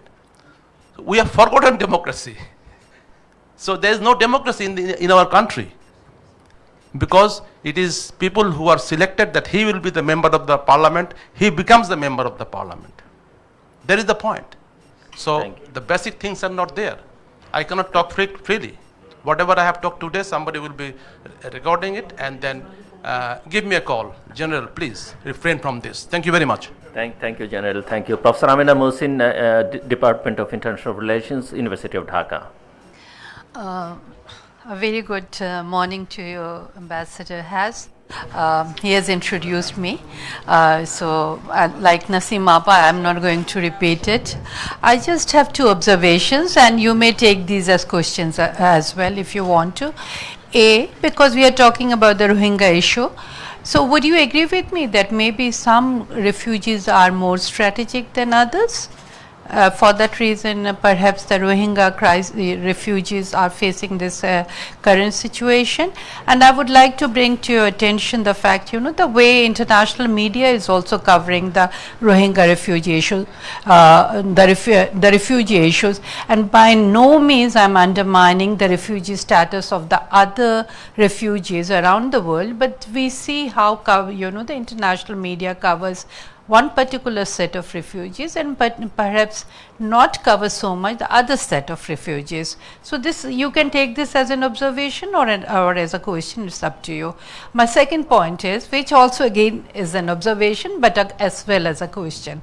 That is, we are observing what is happening in Iran, the Haas, the movement that is happening, and since you are talking about women empowerment, I'm raising this. And I do look upon it as a very empowering experience because women have the right to choose whatever they wear or not wear. But at the same time, I would like to ask, raise this, that we see the same thing happening in other countries of the region also. Like in the Middle East, many other countries, the women are facing the same state of affairs. But we do not really observe US, pushing for the same kind of human rights or values of human rights in those countries. So questions are being raised on the universality of the human rights values or the women rights values that US upholds to. Thank you very much. Thank you. Thank you, Professor. Ambassador Mohammad Shafiullah.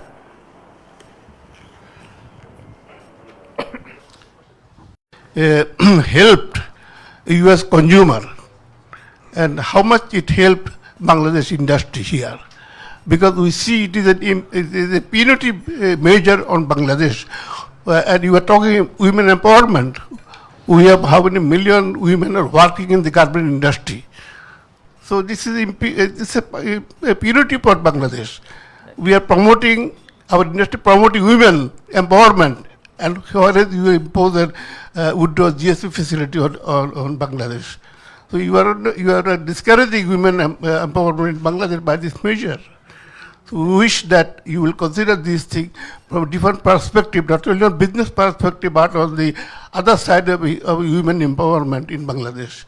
So we ask you to review your case, the withdrawal of this GSP from Bangladesh. Thank you. Thank you. Ambassador Peter. So I think the first two speakers commented and didn't question, so I won't challenge or respond to those. What will be the reaction of the United States? I don't know. Basically, the real answer is we're trained as diplomats to never answer a hypothetical question. And so, but it's not. Again, this is for the Bangladeshi people to have a free and fair election, and not for us to talk about consequences. On the last two questions, I'm sorry to say this, but I think your facts are wrong. We've imposed lots of sanctions on Burmese military leaders. Lots of sanctions. We continue to impose sanctions. We continue to pursue them for corruption, for human rights abuses. And to say that we're not is not factually correct. And similarly, on GSP, I think it's important to realize that our GSP never provided duty-free benefits to the garment industry.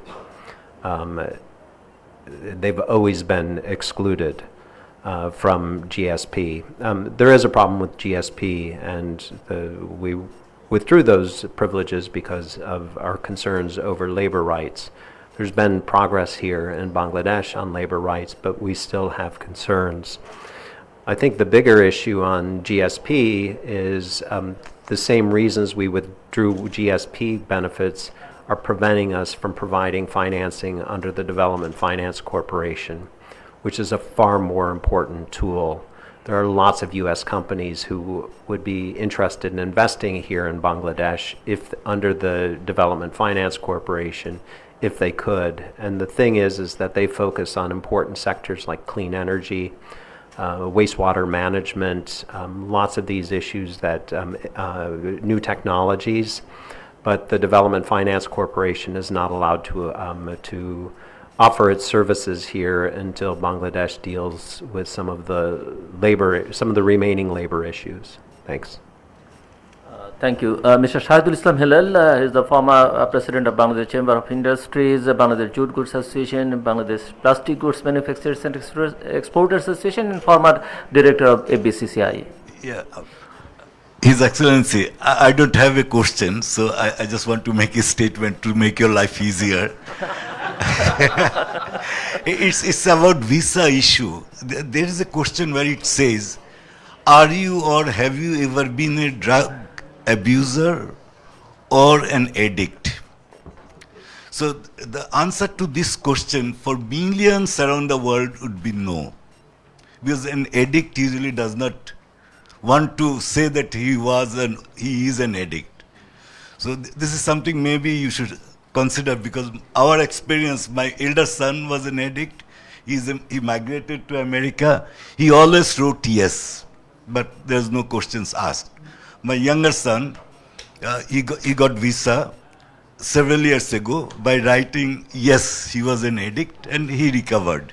And he's clean for 10 years. But in 2019, he applied for the visa, he wrote yes. The interviewer, they called for an interview, said that you have to have a test at the doctor's. So he goes to Dr. Wahab, and Dr. Wahab, instead of doing the dope test, he did all possible tests, including chest x-rays also, one time. Then after 3 weeks, my son gets a call, please come tomorrow. My son says, no, I can't come tomorrow, I'll come day after tomorrow. He says, no, you must come tomorrow. So the process started, and 5 times my son went there, did the test, nothing happened. So he stopped going, and we contacted one of the senators in USA, and he wrote to the embassy. Our son was called again after about 6 months. Then he went to the same doctor again, the same process started. Another 6 times he went to the doctor for test. And then we said that you don't have to go anymore, because by then, it's already 2021, 2 years have gone, and he's in business and he exports to America. So after 1 year, he applied in 2022 February. His interview date, he's called again for interview in 2023 November, after 2 years. So it has been 4 years since he has not got a visa. He was punished only for being honest. That's my statement. Thank you. Thank you. Mr. Mahmood Islam Chaudhary, former Member of Parliament and founding President of International Business Forum of Bangladesh, IBFP. Mr. Chaudhary. Good morning. I have noticed that I had the privilege to be present in some of the congressional hearings and also some of the ambassadors' seated confirmation hearing too. I had the experience like this.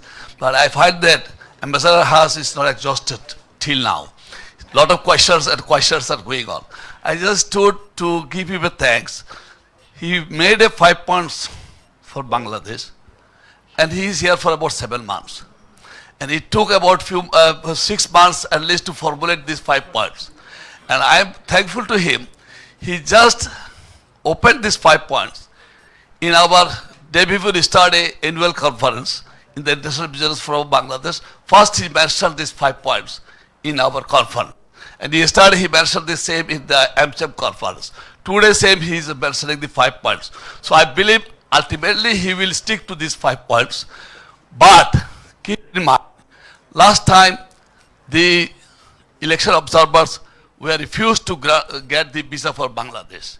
So keep it in mind when you are pressing on your 5 points. Thank you very much. Thank you. Shama Waid, Organizing Secretary, Bangladesh Nationalist Party.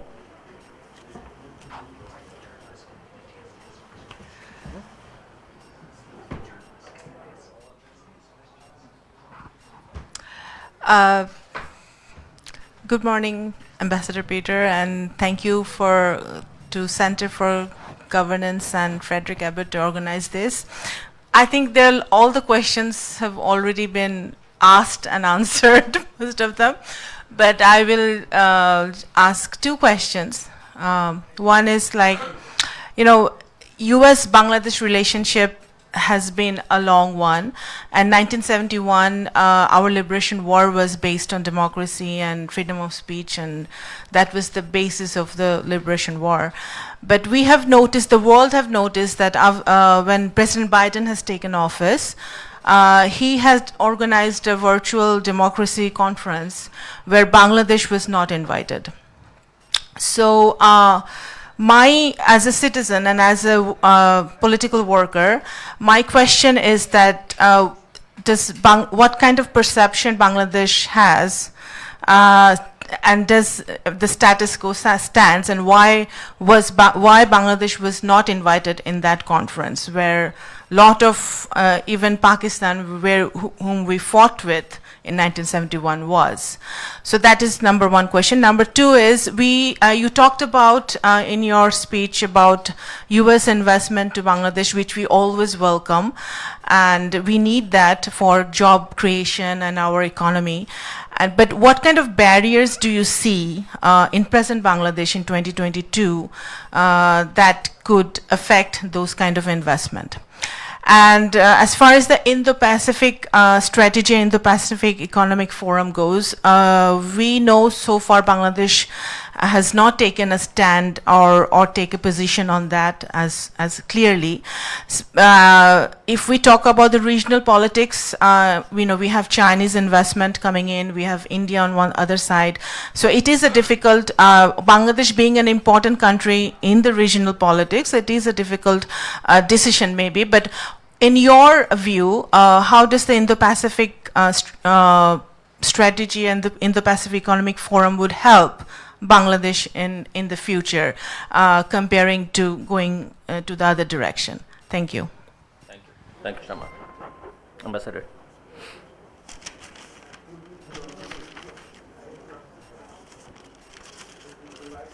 Thank you.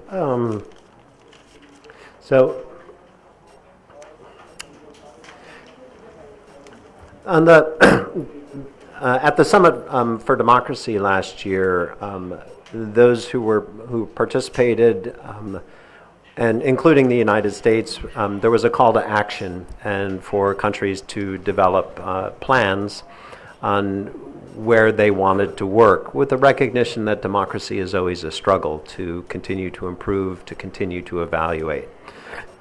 We've had conversations with the government of Bangladesh about that, about the possibility of having a call to action and a pledge on what they were committing to do.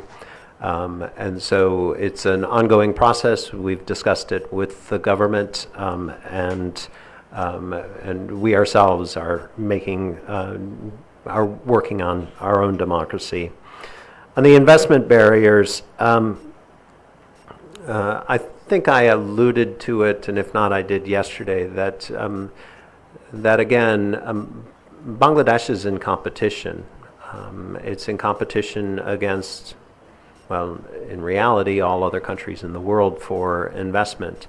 And investors are going to go where their markets are, where their investments are most secure, where they're certain they can repatriate capital, where the logistics are best.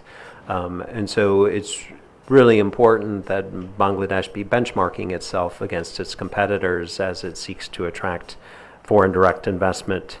The Indo-Pacific strategy and the whole notion of the Indo-Pacific, it's not really about joining or not joining. There's not a club.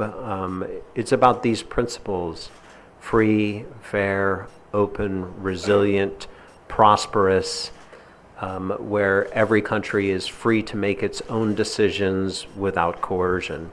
And I don't think there's any of those things that Bangladesh doesn't support. So it's not really about joining or not joining. It's about what Bangladesh wants to do in order to achieve those principles. Thank you, Peter. Let me take a few questions from media. Yeah, please. Microphone, please. Microphone. My name is Moshad Hasib. I work for Channel 24. It's quite a good show because the US ambassador is having quite a gathering in an Indian restaurant. So I'm missing the Australians and the Japanese of the IPS group. So anyways, my question is pretty simple. As India is quite a big role player in IPS, we are watching Indians buying diesels and fuels from Russians. Is that bother USA?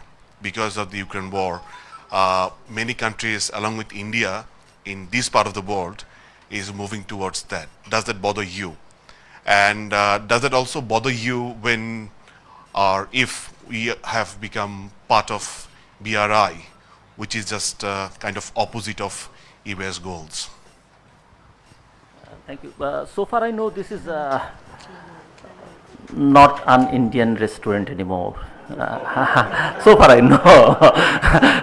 Panthuraman, I'll come to you again. Panthuraman, Channel Live.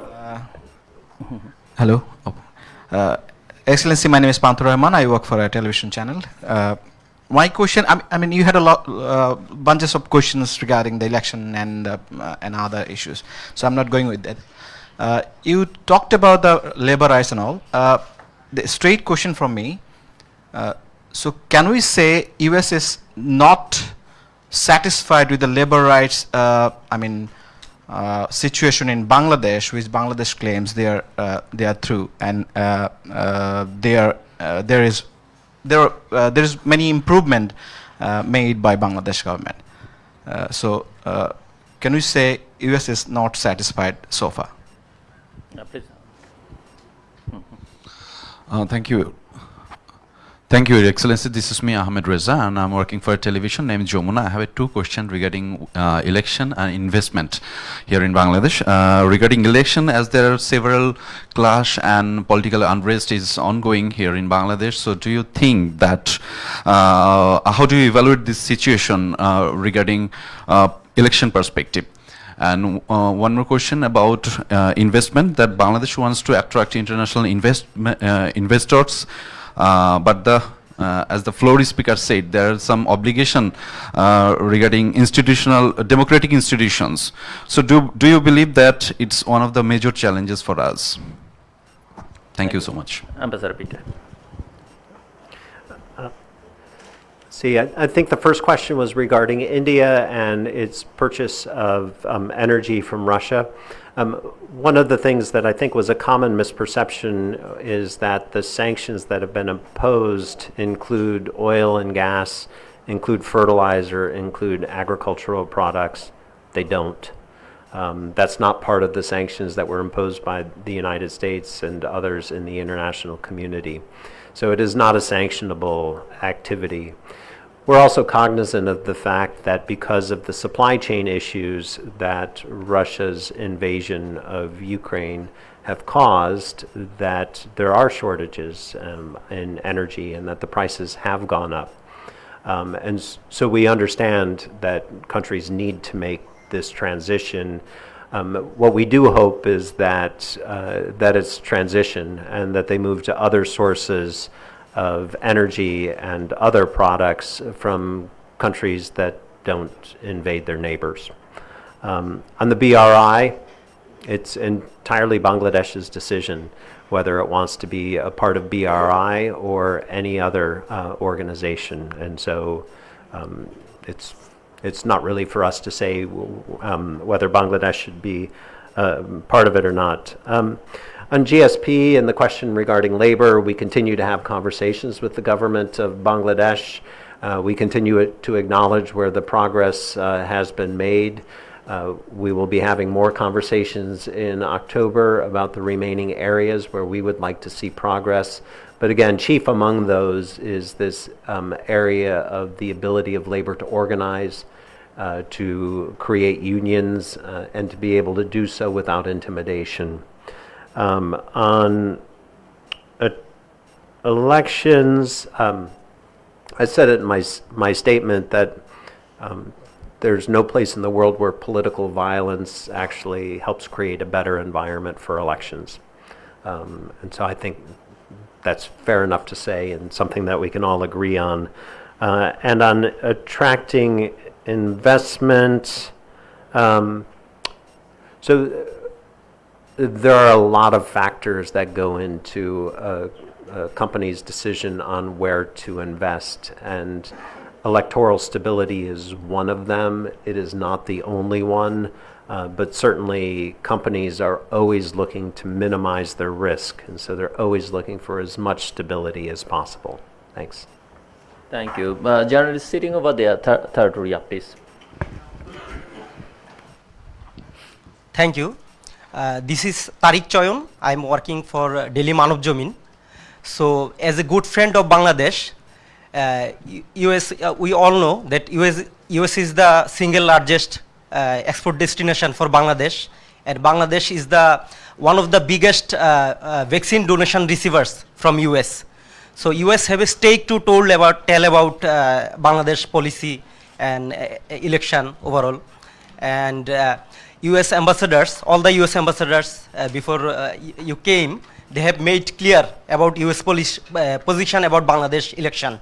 Like Ambassador Mozena, Ambassador Masha Bloom Barnikat, they told that we want free, fair, credible, participatory election.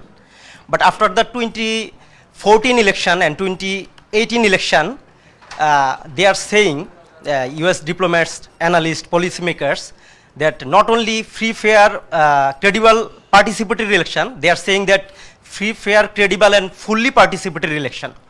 So I have gotten golden opportunity to interview Excellency Earl Robert Miller before he left Bangladesh on 15 January 2022 this year. So he told me that US want, clear me, that US want a free, fair, credible, fully participatory election in what the voters will go to the voting centers, polling centers to without fear and go there vote.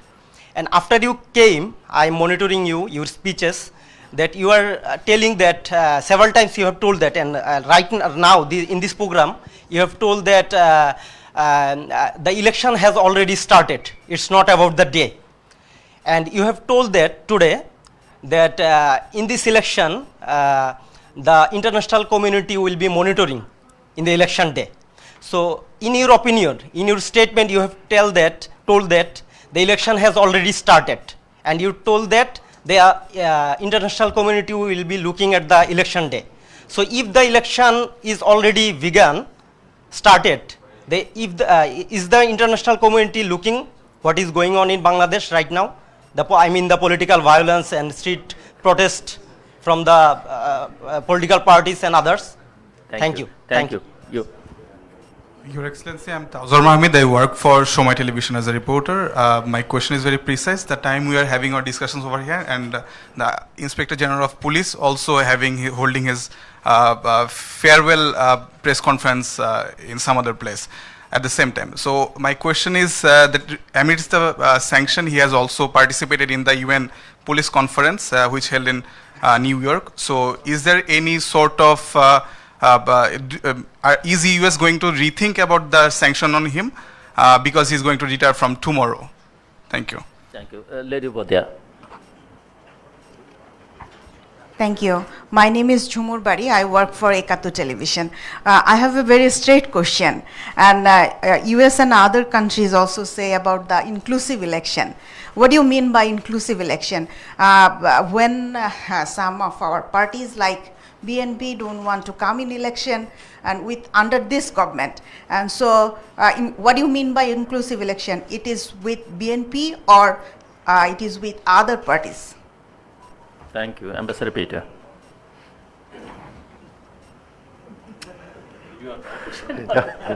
No.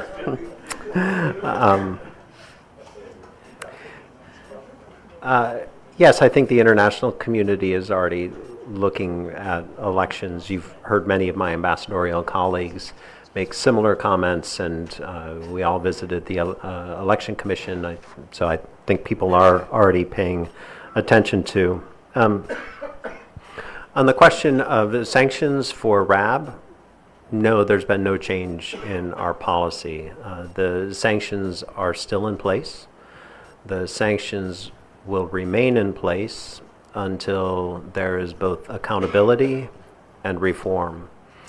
We have said this privately, we've said this publicly, and I said earlier that the sanctions are not intended to punish anyone, they're intended to change behavior. And so we're looking for accountability for past incidents, and we're looking for reform so that they don't happen again.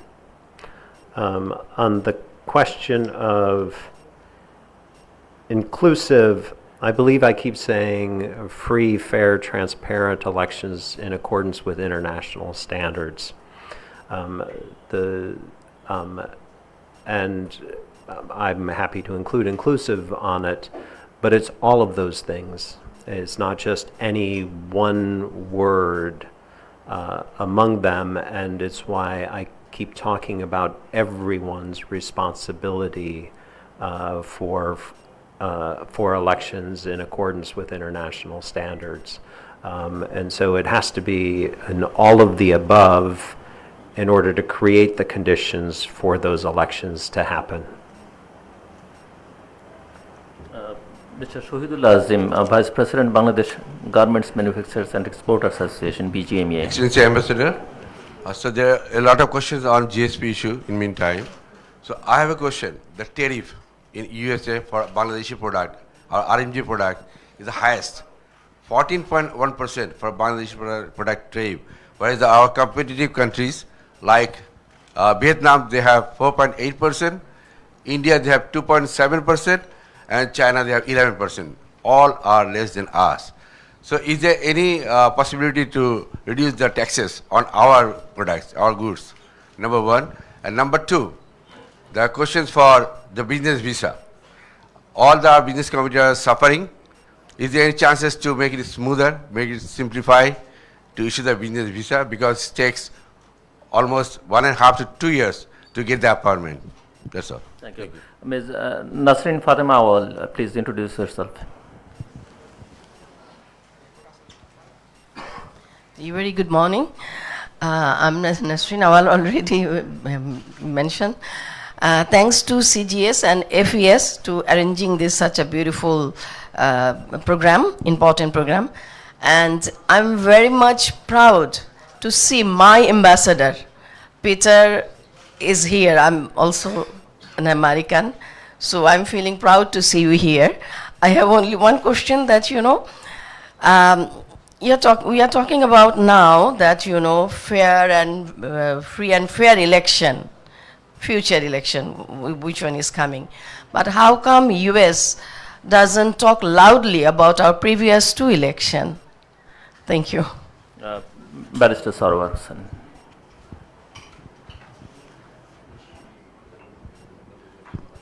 His Excellency, this is Sarwar Hussain, lawyer, practicing lawyer of Bangladesh Supreme Court and retired major. History says that there had been never a free and fair election under any autocracy or any authoritarian government. We have seen in 2014 a one-party election, and 2018 a midnight election. You are pressing for a free, fair election, participatory election with international standard.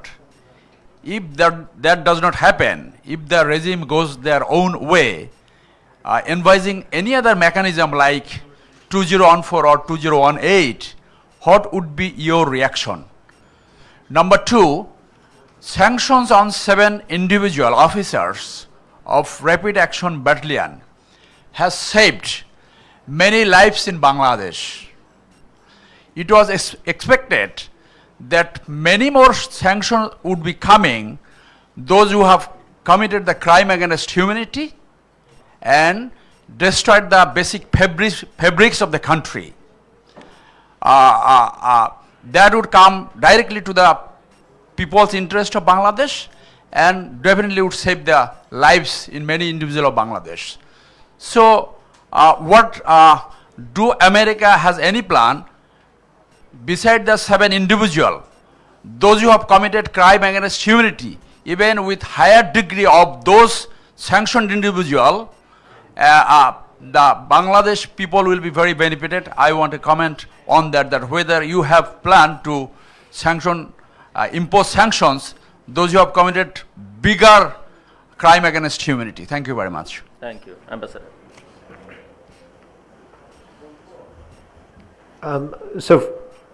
First, I don't actually know the facts about what the different tariff rates are.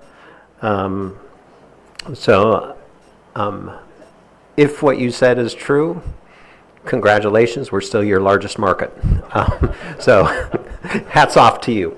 On the question about talking about 2014, 2018, and elections, maybe this is a uniquely American thing, where we tend to focus on today and what's going forward, and rather less about what happened in the past. And so, to me, I think one of the critical issues is, will there be free, fair, transparent elections going forward? And that's the focus that we have. On the question of, you brought up RAB and the sanctions. One of the things that I do have to say that we've noticed is a remarkable decline in reported abuses being conducted by the Rapid Action Battalion since we imposed sanctions last year. That is a very good thing. We'd like to see none occur, or no reports, but it is a very good signal that the number has decreased, and some people say dramatically.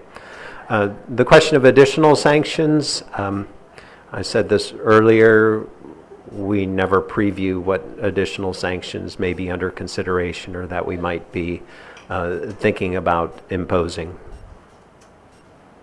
Thank you. Barrister Shamim Hadar Patwari, Member of Parliament from Jatiya Party.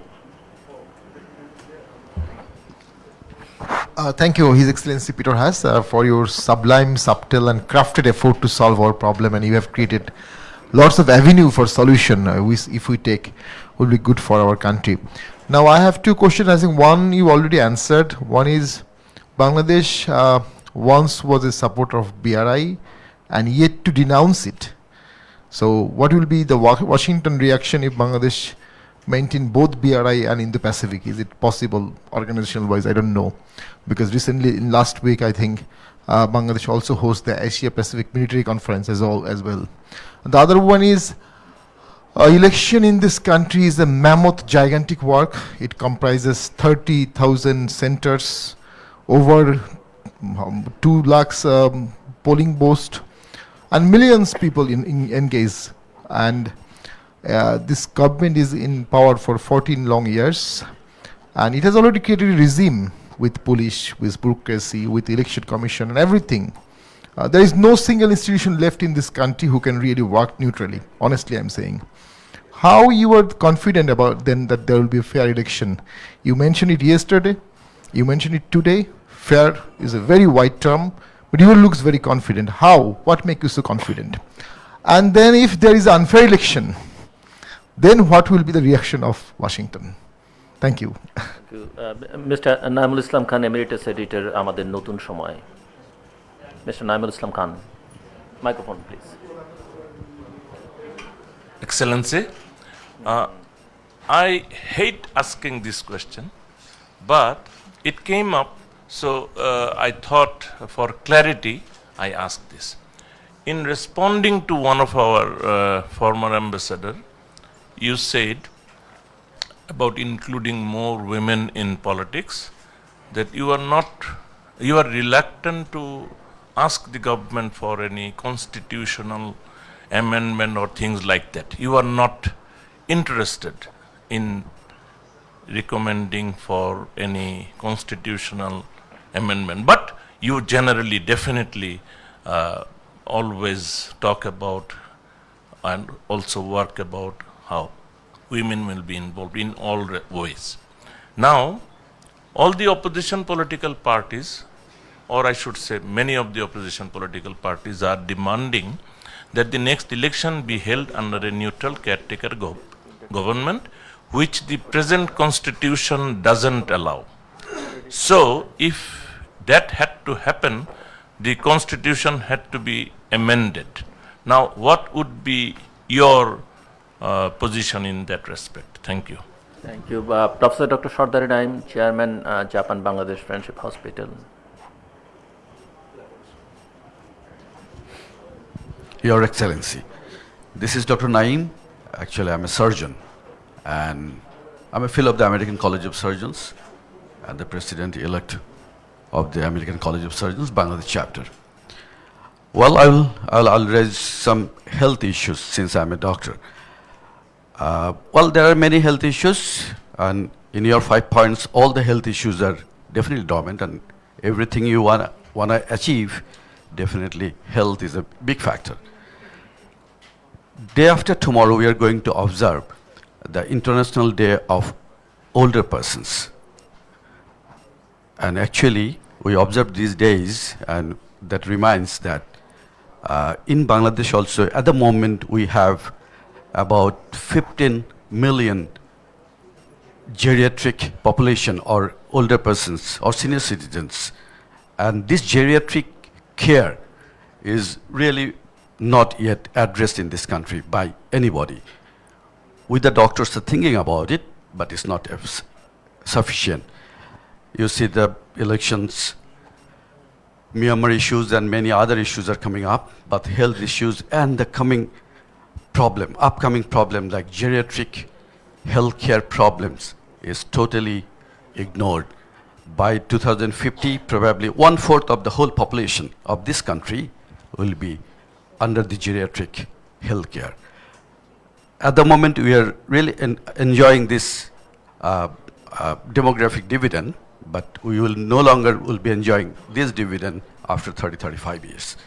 So, in your policies or in your points, are you going to address these issues, especially for geriatric healthcare, like in the meantime the Western world is enjoying, but we are lagging far behind?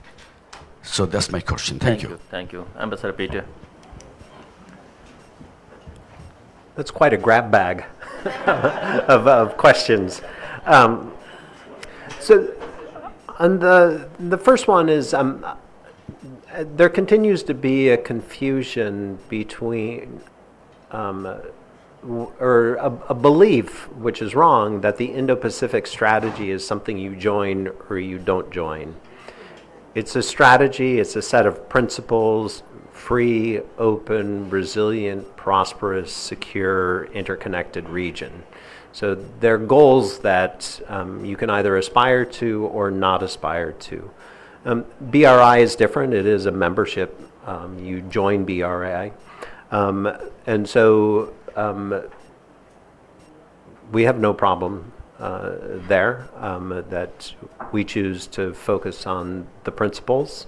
And so I don't see any immediate contradiction there.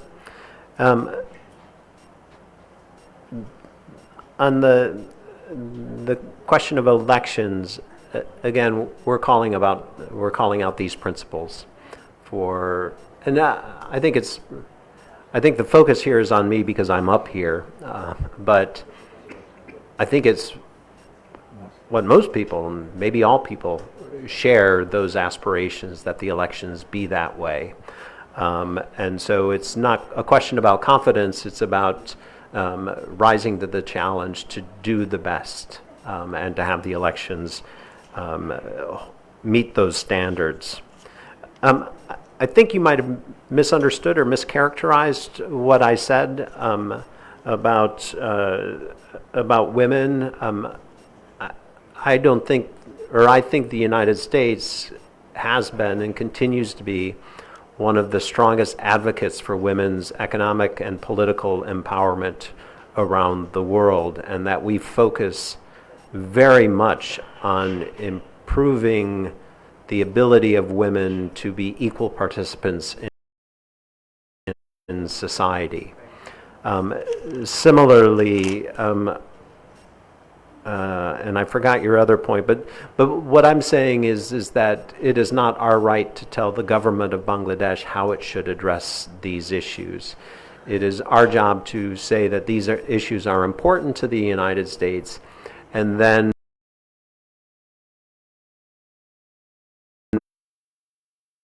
wherever possible, find ways to partner with the government of Bangladesh to achieve those objectives. But it's not our job to tell the government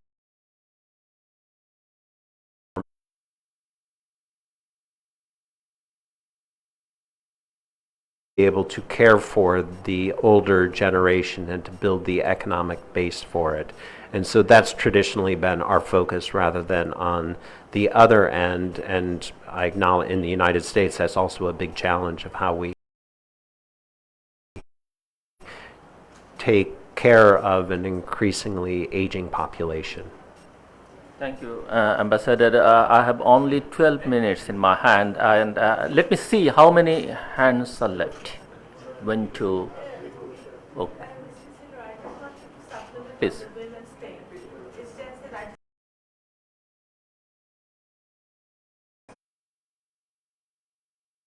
Already works with the Election Commission and the political parties for the women empowerment and increasing number of women participating directly from the in the elections. So that I think it also depends on the political parties to actually advocate that in conjunction with the Election Commission. Professor S.M. Arifuzzaman, Canadian University of Bangladesh. Thanks a lot. And His Excellency Ambassador, fantastic presentation today, and I got to know a lot of things about the US-Bangladesh relationship. I am a great admirer of US education, and I am from the education sector. So there are some statistics which are really shocking for us. For example, our average IQ is 74, and the higher education sector like that has been, our point is only 2.1 given by the UNICEF. So. And as a result of this, I think that our corporate governance sector is not so good. So my point is that what will be your role, or are you taking it seriously? So to educate give a focus to our education sector, especially the higher education sector, and looking into the corporate governance sector and possible development of our capital market. Thanks a lot. Microphone, please. Yeah. Thank you so much for accommodating me, especially Jilubhai. I note down my question to make it short. Yeah. Abdul Awal Mamoons, Secretary General of Bangladesh Kollan Party. Thank you so much, CGS and FES, for having us here, and also His Excellency Peter Haas. Forced disappearance is a big concern for all citizens of Bangladesh as well as around the globe. So after disappearance, only the family knows the sufferings. So you rightly mentions about it in your space. So we have eyewitnessed after sanction, you mentioned as well, it's significantly reduced. So it means that when you do something as a partner of our development, if you do something, it works. So it's proven. So do you think you, as a great development partner of Bangladesh and its citizens, you can do more on that? And second question is, this world is now emerging towards IT. So Bangladesh is emerging power of IT as well. Do you have any plan to work together to further investment or development towards this sector? Thank you so much. Thank you. Mr. Daniel, Sheikh Mohammed Daniel, please. Microphone. Good afternoon, Your Excellency.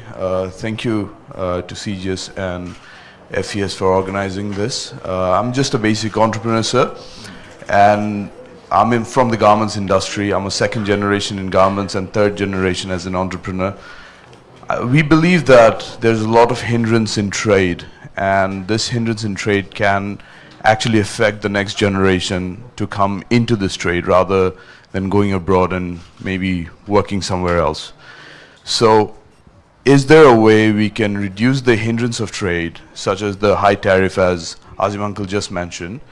If we can have more conversations like this with the entrepreneurs, where we can work ourselves directly with the labor department as well as our own labor in improving conditions and getting better trade deals with the US and its partners. Thank you. Thank you. Ambassador, please.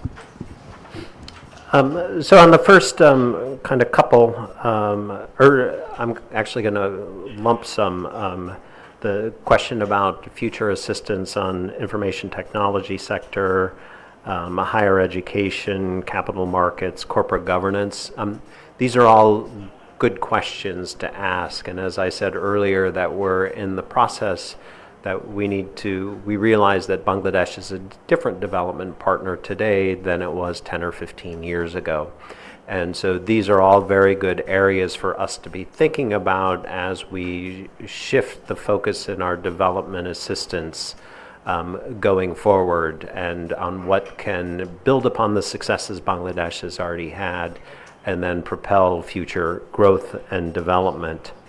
On the question of labor, there are already a lot of dialogues in place. The US and Bangladesh have frequent conversations.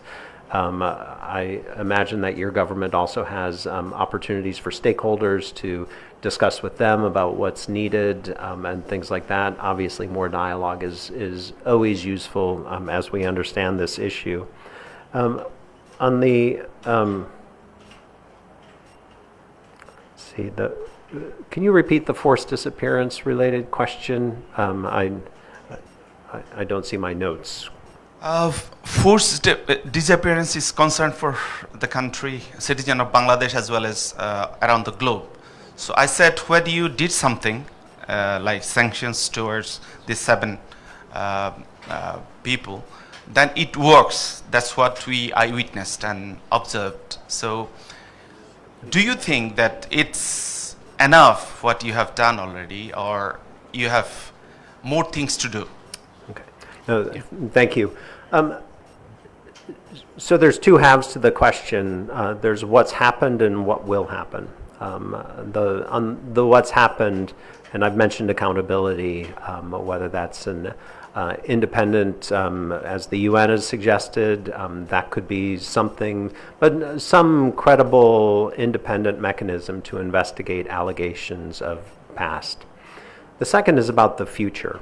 And I think one of the things that we often lose track of when we discuss the RAB sanctions is about all of the areas where the United States is cooperating very closely with Bangladeshi security forces, whether in the military, whether in the ATU, whether in the police, the border guard, the Coast Guard, where we are spending millions of dollars a year to build capacity for the future of Bangladesh.